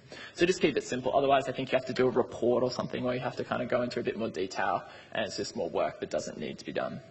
If you're going to your UK, this is so important. If you want to do your elective in the UK, get on top of your visa. It's incredible. So you have to kind of get all these papers, and you have to go for an interview up in Brisbane, and then they send your passport to Manila, where it's processed, and then they send it back to you, and you have to do that within 3 months of leaving. And no one told me this, but the whole process costs around $800. So yeah, no one told me that. That was a massive slap in the face. So it did not budget. So yeah, just get on top of that. Particularly, Cambridge was very anal retentive about having the specific visa. Other places might be a bit more lax, but just keep that in mind. And if you're doing 2 electives in the UK, you need 2 of those visas. That's $1,600 down the drain. You don't have to spend your whole 7 weeks overseas, I don't think, but I most certainly did. Make sure you take necessary drugs if you're going to a high endemic area. So I was on anti-malarials the whole time. And just make sure that if you are going to a place with tropical or infectious diseases such as malaria or HIV, the hospital is very good at accommodating to that. So very thankfully, when I got there, they have a post-exposure kind of pathway almost. So they're like, as soon as you get an HIV needle stick or a needle stick at all, you go straight and you take these drugs and you get monitored this way, which is really lucky because I was safe as safe can be, whereas one of the German girls that was there, who was also a medical student, she actually got a needle stick. So just be careful, guys. It's all about just being careful. So yeah, apart from that, that's all. If you guys have any questions or anything, just come hunt me down. If this is the end, just come hunt me down. Otherwise, chuck me a Facebook message. Thanks, guys. Thank you so much to David and Mia. Okay, so we'll keep charging on, guys, because we've still got a bit to get through. So I'll just go with the presentation. just like to invite Professor McConnell has made it here. The traffic has allowed him to be here tonight. So I'd like to introduce Professor McConnell, everyone.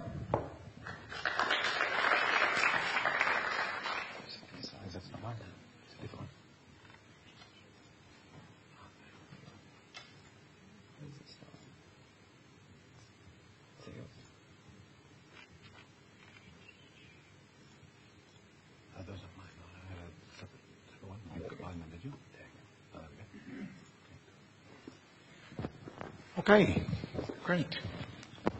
Fantastic. Electives is a fantastic opportunity. This I think is really we have many graduates who actually think that the electives is by far the highlight of their medical student career because it is an exciting opportunity. So I want to encourage everyone here to make the most of it, to really maximize it. It gives you an opportunity to work in new systems, to be exposed to alternative approaches to medicine, to try out possible career options. And that's what I used it for when I was a medical student. I did 2 electives. I did one in, I couldn't decide between international health and neurology. And so I did an elective in each. And so I had, and ended up doing both. It didn't help me decide. I wanted to do both, so I ended up doing both international health and neurology in the end. But I got to work with a curandera in a clinic working with Hispanics, which was very exciting, as well as working in a center of excellence doing neurology. So it taught me a lot about both. It's good to exclude careers as well. So you may work in a center thinking, oh, maybe I want to be whatever, dermatologist, and you may go and find that maybe actually when you get there you don't. So even if it helps you to exclude careers, that can be a very useful process, because I do meet people in the medical careers who actually end up doing, halfway through their registrar training, and they actually realize, actually I chose the wrong thing here. So if you can exclude it in the process of a medical student elective, much more effective than doing a whole registrar training in it. So it gives you an opportunity to work with the experts in your field of choice in medicine and to be on the cutting edge in your chosen field. So we've had more and more students doing their electives at centers of excellence. This is a handful of some of the centers of excellence where we have had our Griffith students go. Working in a center of excellence is something that I want to really encourage all of you to consider. And so if you are interested, I encourage you to come and talk to me, because the process of doing it is slightly different than the rest of the electives. The rest of the electives is something that you pretty much organize yourselves.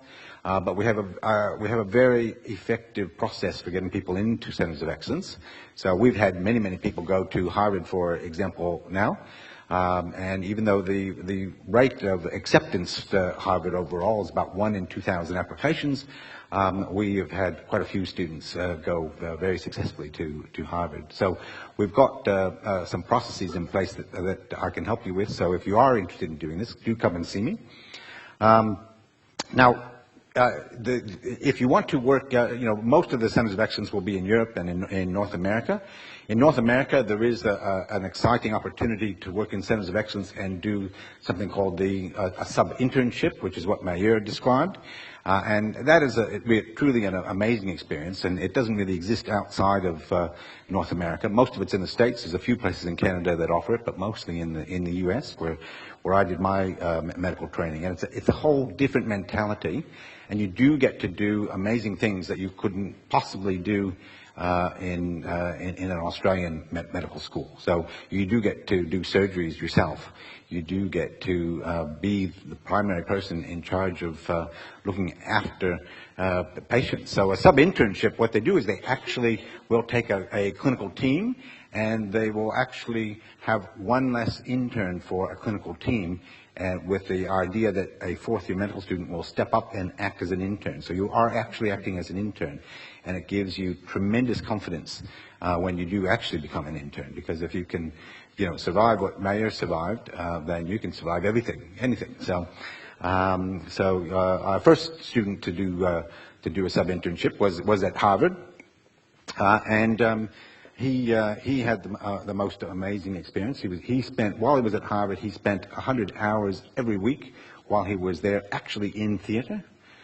At the end of the elective, he had to do a written exam, and then he also had to do a practical exam where he had to actually crack open a chest and do a procedure and close it up all himself.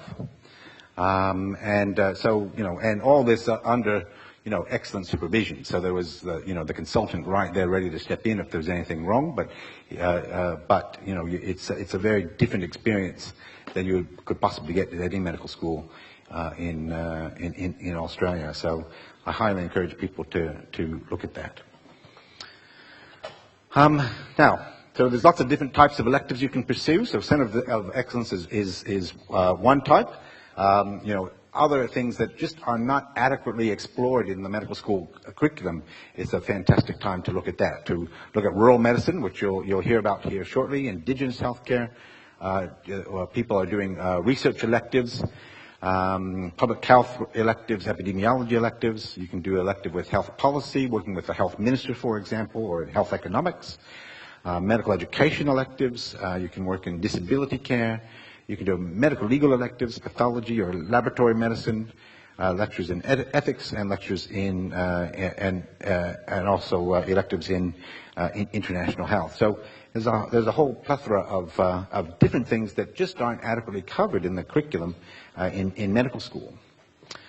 Now, I want to talk now a little bit about the sort of cautions, particularly when you're going overseas and particularly when you're going to developing countries and places with other cultures. You do need to be aware about the cultural and religious differences of where you're going, and you really do need to read up on it. So when you're going to developing countries, we do have you provide quite a lot of documentation about where you're going, why you're going, what you're going to do there, about how you're going to adapt to the cultural and religious differences, specifically to the language differences. You need to be communicating with your patients. There's no point in going to a hospital where you can't communicate with the patients. You need to be aware of differences in dress, appropriate gifts, gestures, body language, titles, forms of address, lots of systemic issues because, these systems are very, very different overseas than what they are in Australia. The issue of medical tourism. So this is something that I highly discourage in medical students doing electives, is medical tourism. Medical students should not be put in a position where you're going to a developing country so that you can do procedures or types of medical care that you would not otherwise be able to do either in Australia or under adequate supervision in a Centre of Excellence. So I think it's not a fair position to put you in, and it's certainly not a fair position to put the patient in. So that's something that is highly discouraged. There are different value systems that you need to be aware of. Bribes and corruption are rampant in many of the countries where students do electives, and you need to be aware of that, and you need to know how to deal with that. And you need to be very cognizant of your personal safety. So, and the personal safety is a massive issue, and when you do go to developing countries, particularly the countries of high risk, we ask you to write about how you're going to address the personal safety. So you need to tell us specifically what are your living arrangements going to be. Are you going to be traveling at night? How are you going to be commuting to and from the hospital, to and from the airport? You need to be aware of natural disasters. We have had medical students who have been during their electives present in earthquakes, in mudslides, and in a tsunami. The risk of violence. This is a huge risk to everyone, but traveling overseas, but especially to women. And we've had two medical students who were express kidnapped in Africa. So this is a real risk. These are things that actually do happen. So you need to tell us how you're going to be protecting yourself while you're overseas, and how you're going to be getting around and doing it in a safe way. The risk of infection is huge, and you're going to be working, particularly if you're working in Africa or in other developing countries, you'll be working in areas where there's a high risk of TB, cholera, HIV, hepatitis, and the conditions for infection are sometimes very suboptimal. So we do encourage medical students to take your own needles when you're going to developing countries, take your own needles and syringes in case you require medical care, because there are many places that actually do repurpose needles and syringes and IVs. So we encourage our medical students to actually take your own when you're traveling, so that because that is obviously not a safe practice. You need to be aware about the risks of DVT from flying, from the issues of acute care, and from medical evacuation. So now, if you are traveling outside, if you're traveling as part of the elective, then providing you do the procedures all correctly, then you are covered by the SOS insurance of the university. Any travel you do outside of your elective, if you take an extra week to go and go in the jungle or go mountain climbing or whatever, the insurance here does not cover you for that. So you need to take out your own insurance, which is very important. And it's very important that you make sure that that medical insurance, that travel insurance, includes medical evacuation. Because that can be a very expensive procedure. That can cost hundreds of thousands of dollars for somebody to be medically evacuated from wherever you are to bring you back to Australia. And lots of travel insurance does not cover that. So you need to check the small print there. You need to be aware of the issues of drugs and alcohol, because drugs, if you imbibe drugs or alcohol, then any insurance company, including the Griffith SOS insurance, you will then be excluded. So if you have imbibed drugs or alcohol, or if you ride motorbikes or in unsafe vehicles, then they will exclude you from the insurance policy. So you may get in an accident, you may have difficulty over there, but you'll find that the insurance company will not cover you then. Insurance companies actively look for reasons to exclude people. Obviously, traffic accidents are a massive issue in many developing countries, and the issues of cost of care are huge everywhere, but particularly if you're traveling in the U.S. So, in the U.S., even with the global financial crisis, by far the most common reason for bankruptcy in the U.S. is hospital bills. So the cost of hospital care in the U.S. is massive, and you could easily go to the emergency room and come out with a bill of $50,000 or $100,000 for something very minor. So you need to be aware of that. So that's not to say don't go to the U.S. I think many of our best experiences for medical students have been in the U.S., but make sure that that the insurance is covering your travel to the U.S. and that you're covered for that. Right, just want to give you just a few quick things that have happened to Griffith staff in recent years here. So so you get the idea that things can go wrong. So here's a 57-year-old manager from Griffith who's traveling overseas on a 4-week trip. He was a very experienced traveler, but became very sick while he was overseas, and he had a huge difficulty actually getting to treatment, which he eventually did in Thailand, but being able to he was only able to get the treatment that he needed by exchanging large amounts of US dollars in cash, as they would not accept credit cards, and finally arrived in Bangkok, where he had a ruptured appendix, gangrene, and infections, and he didn't get back to Australia for 18 days later. The next case here is another academic staff member who's also a very experienced traveler, who ended up suffering a stroke while traveling overseas, was very, very sick, had required an air ambulance and required heart surgery, and had a very expensive medical bill of $100,000. Another incident, 22-year-old Griffith student with very limited travel experience was on an overseas study tour for a 3-week trip to India. The student was out sightseeing with other university students traveling in a tuk-tuk, and the staff member was wearing skimpy shorts and a singlet top. A road accident happened when a young driver was distracted by the female's attire, and a motorcyclist was decapitated in the accident and killed. So a whole group swarmed around the accident and became very aggressive towards the students and staff. One of the travelers had thought very quickly and got them out of the situation very quickly, and they made arrangements to come back and very quickly after that accident.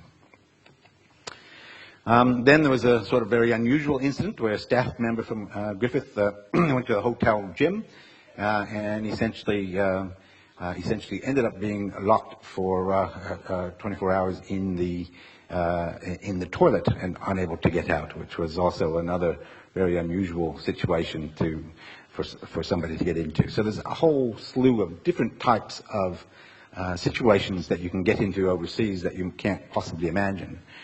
Now, and it's not just limited to Australian students. So a recent review of medical electives in UK medical schools showed surveying 9 schools found that there are 6 deaths and 3 serious injuries. Recent international medical student survey showed that 2/3 of students engaged in high-risk procedures in areas of high-risk contagion of blood-borne disease while doing their medical student electives.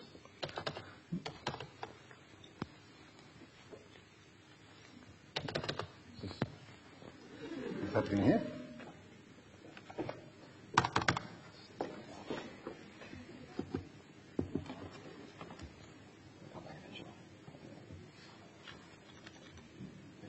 There you go. There we go. Great. Thank you.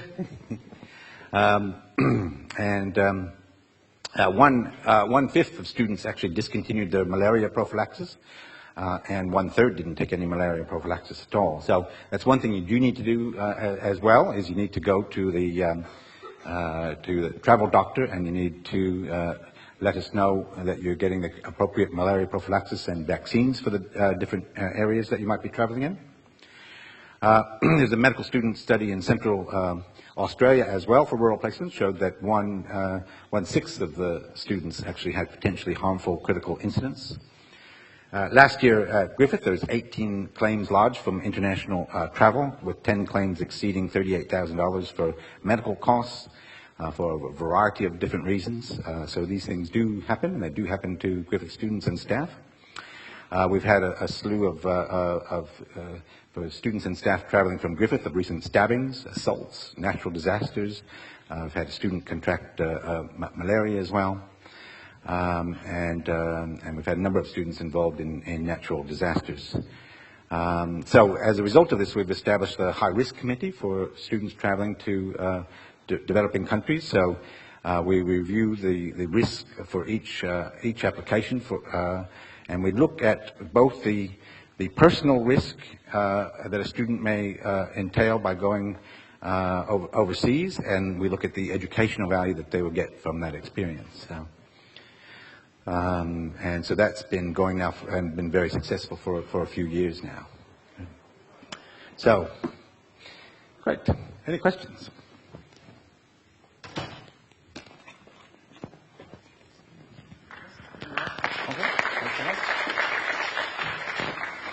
Sorry guys, we're running a bit behind time. Just got a couple more speakers. This part of the presentation is mostly about the how-to, also about financing and people helping you out.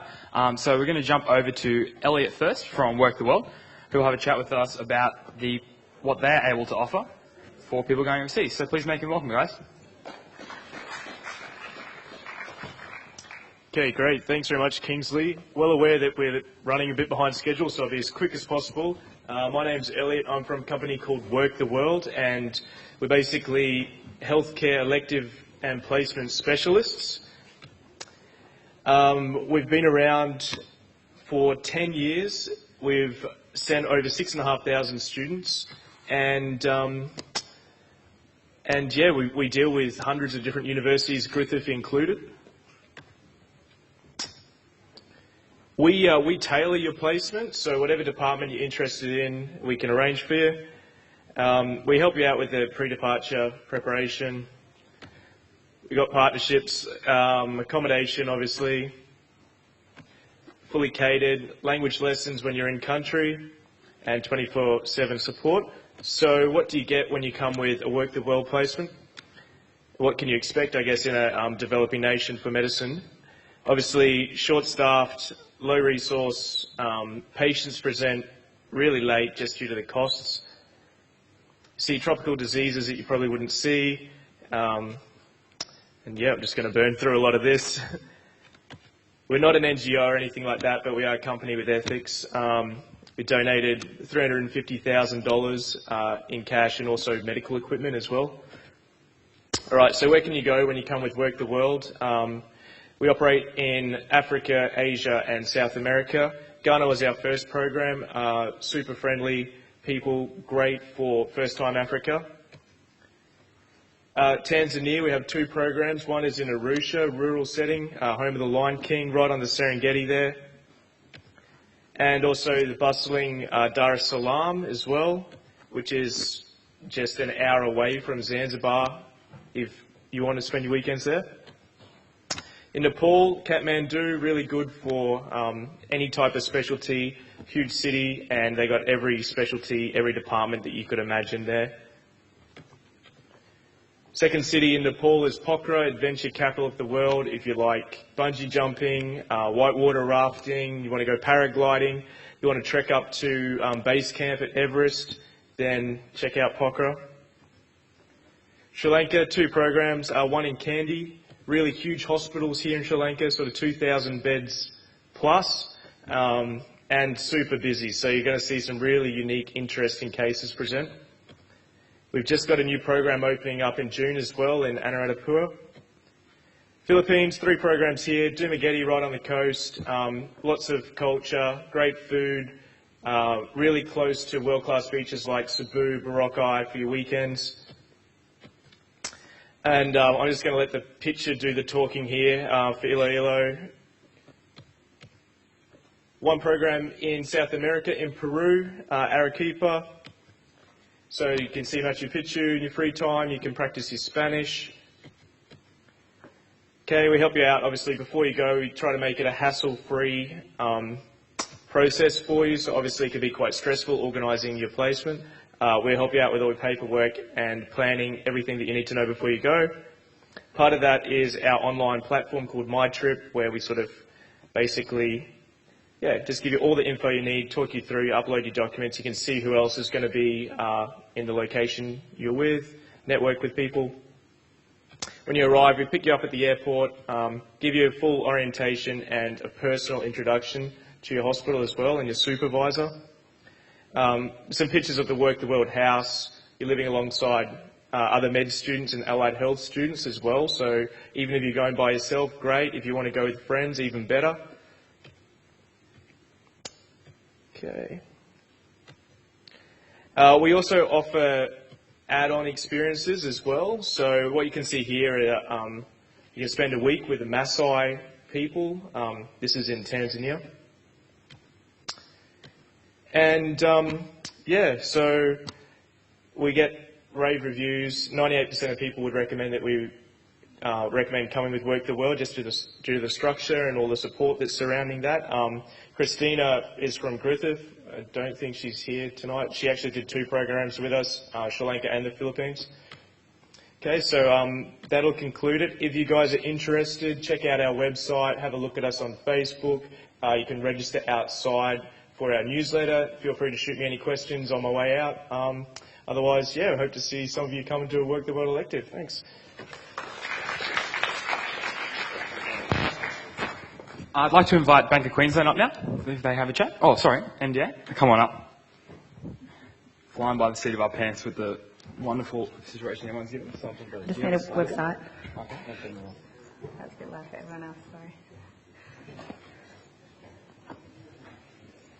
Hey guys, thanks for sticking around. I know there's a bit of a disappearance there. What I'm going to show you is a network called Electives, the Electives Network, and as part of your MDI National membership you get access to this free of charge. This is what I like to call the TripAdvisor for electives. The only thing you can't do on here is actually book your elective. To log in is really easy. Remember login. And as an MDA National member, you just select MDA National, and then you'll be able to log on from there. I'm just going to put this down.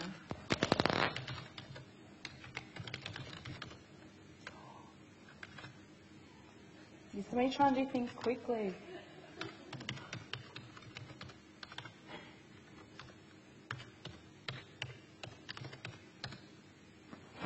Fingers crossed that worked.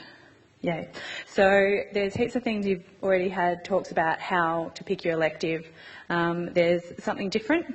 If you're not really sure and you want to do an adventure, faith-based, humanitarian, you can pick from that. If you already know a hospital name, a country, or what specialty you want to do, put it in the search engine and all your options will pick up. So Tanzania has been very popular the past few years. So what it will do is it'll give you a list of hospitals in Tanzania. Okay, so you've got all of these hospitals. Once you select a hospital, it's then going to give you lots of information. So there's information about the hospital, what specialisations they do, how many beds and where they are physically with the address. Okay, so this is information about vaccines and accommodation and how that works. How to apply. So this is contact information for you to be able to usually email the contacts that organise the electives. With the electives network, if these emails, if you don't get a response, you can contact the electives network and they actually chase up the hospital to get the correct address for you.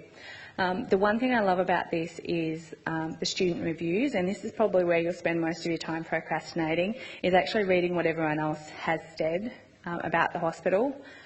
They also do things about how far in advance they arrange their elective as well. So you've got some kind of idea of, you know, if I'm only 6 weeks out from having to tell the school what I'm doing for my elective, is this hospital going to accommodate me doing that? Documentation, fees, how much it costs them to stay at the accommodation if that was available, and then also teaching. So there's a lot of information now. When you get sick of studying for exams, you know, spend 10 minutes on here. I think you'll find it really useful to give yourself some ideas as to where you go. Just as a note from MDA National, we do cover your electives overseas as long as you're not going to the US. So that's what, from that point of view. And that's all I need to tell you tonight. I do have some more information outside if anyone wants to pick more up on the way past. Thank you.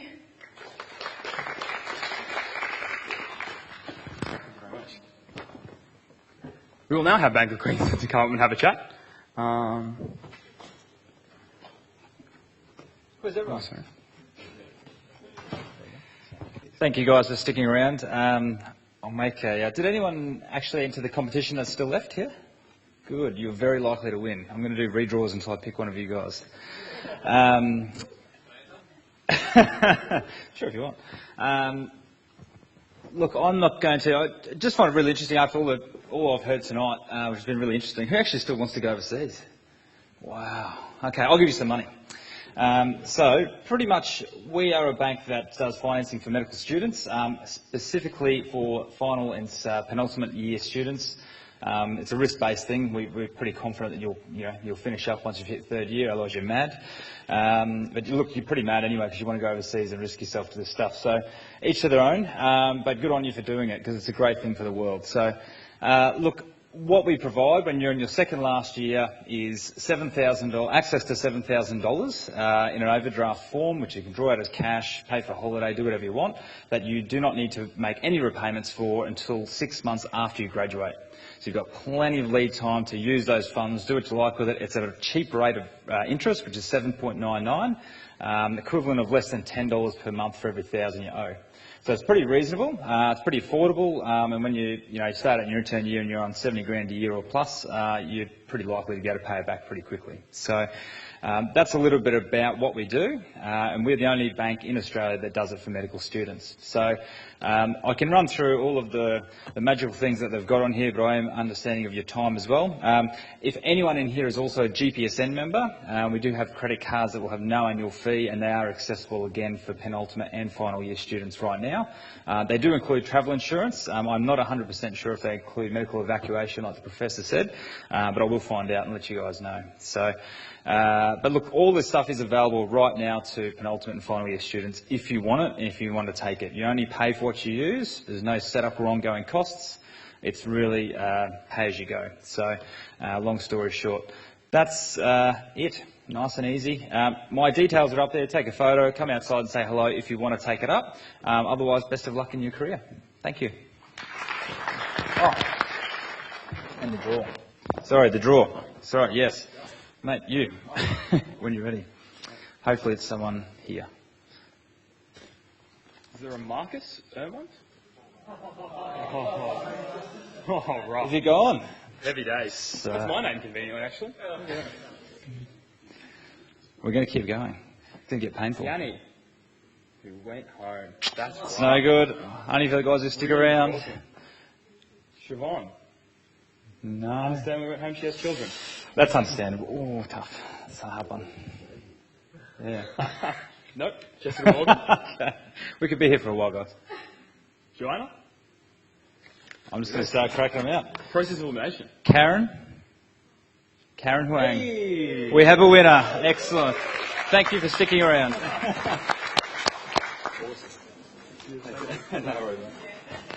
Okay, our final presenter for the evening. Thank you very much for waiting around, everyone. Last but not least, we have Mega who's come to us. So thank you very much. I'll hand it over. Cool. Thank you. Hi guys. Like everyone else, I'll be as brief as possible. Normally at this stage I get to come and talk to everyone about interesting medical indemnity insurance, but tonight I'm just going to talk about our elective grants program. So hopefully everyone can get something from this. I saw a few hands go up for those still interested in going overseas. So let's get to it. My name's Andrew from MIGA, one of the medical indemnity providers here. And part of what we offer apart from insurance is our elective grants program. So basically that's to help you guys go and do your elective in our developing community.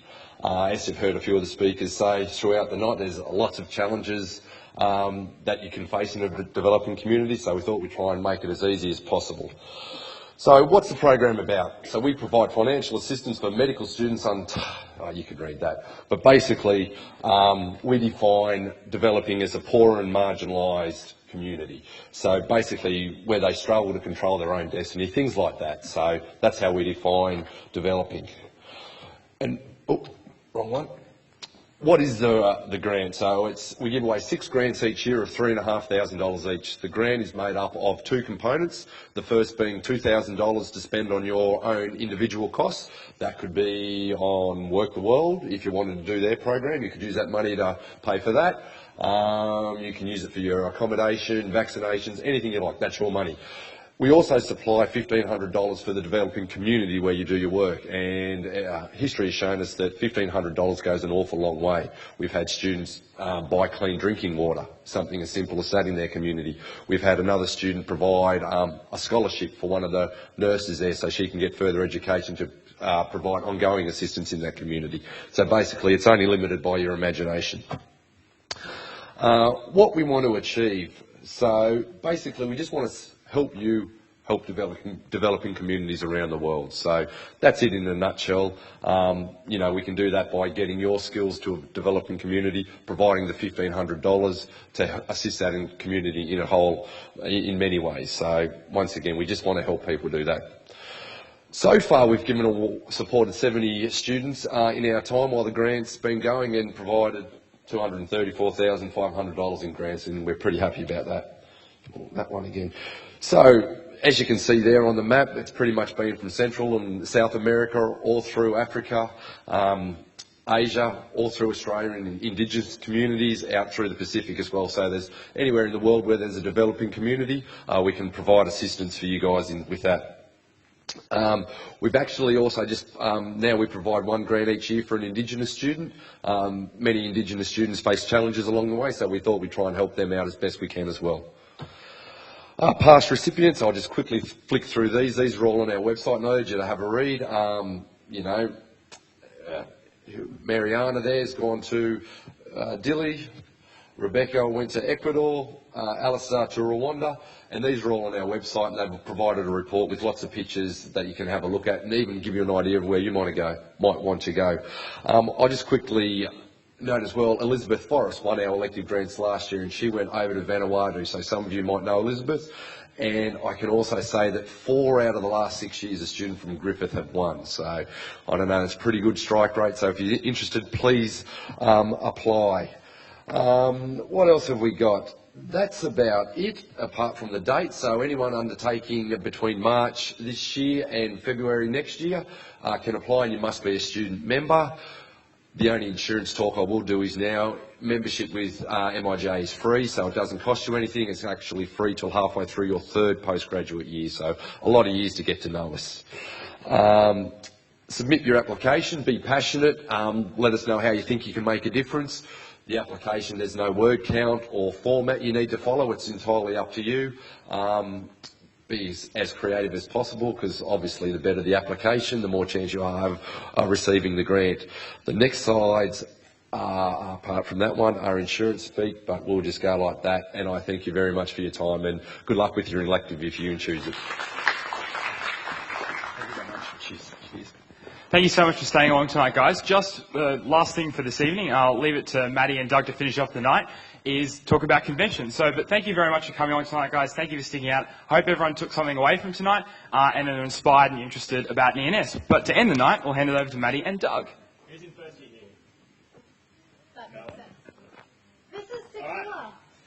Hello, this is a taco that we got from the convention team because their logo looks like a taco. If you go to convention, protect it with your life. Don't let anyone steal it, okay? What do you see, you guys? Yeah.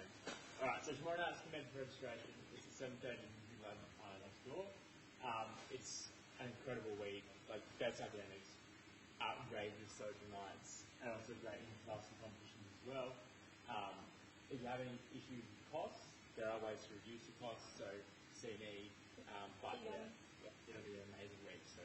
Also, last thing, thank you to Kingsley for putting on an amazing evening. Thank you for staying for the whole evening. Thanks, guys. Now go home. It's a cute little taco. I know. So does everyone get a taco? Everyone gets a taco. Riff. And people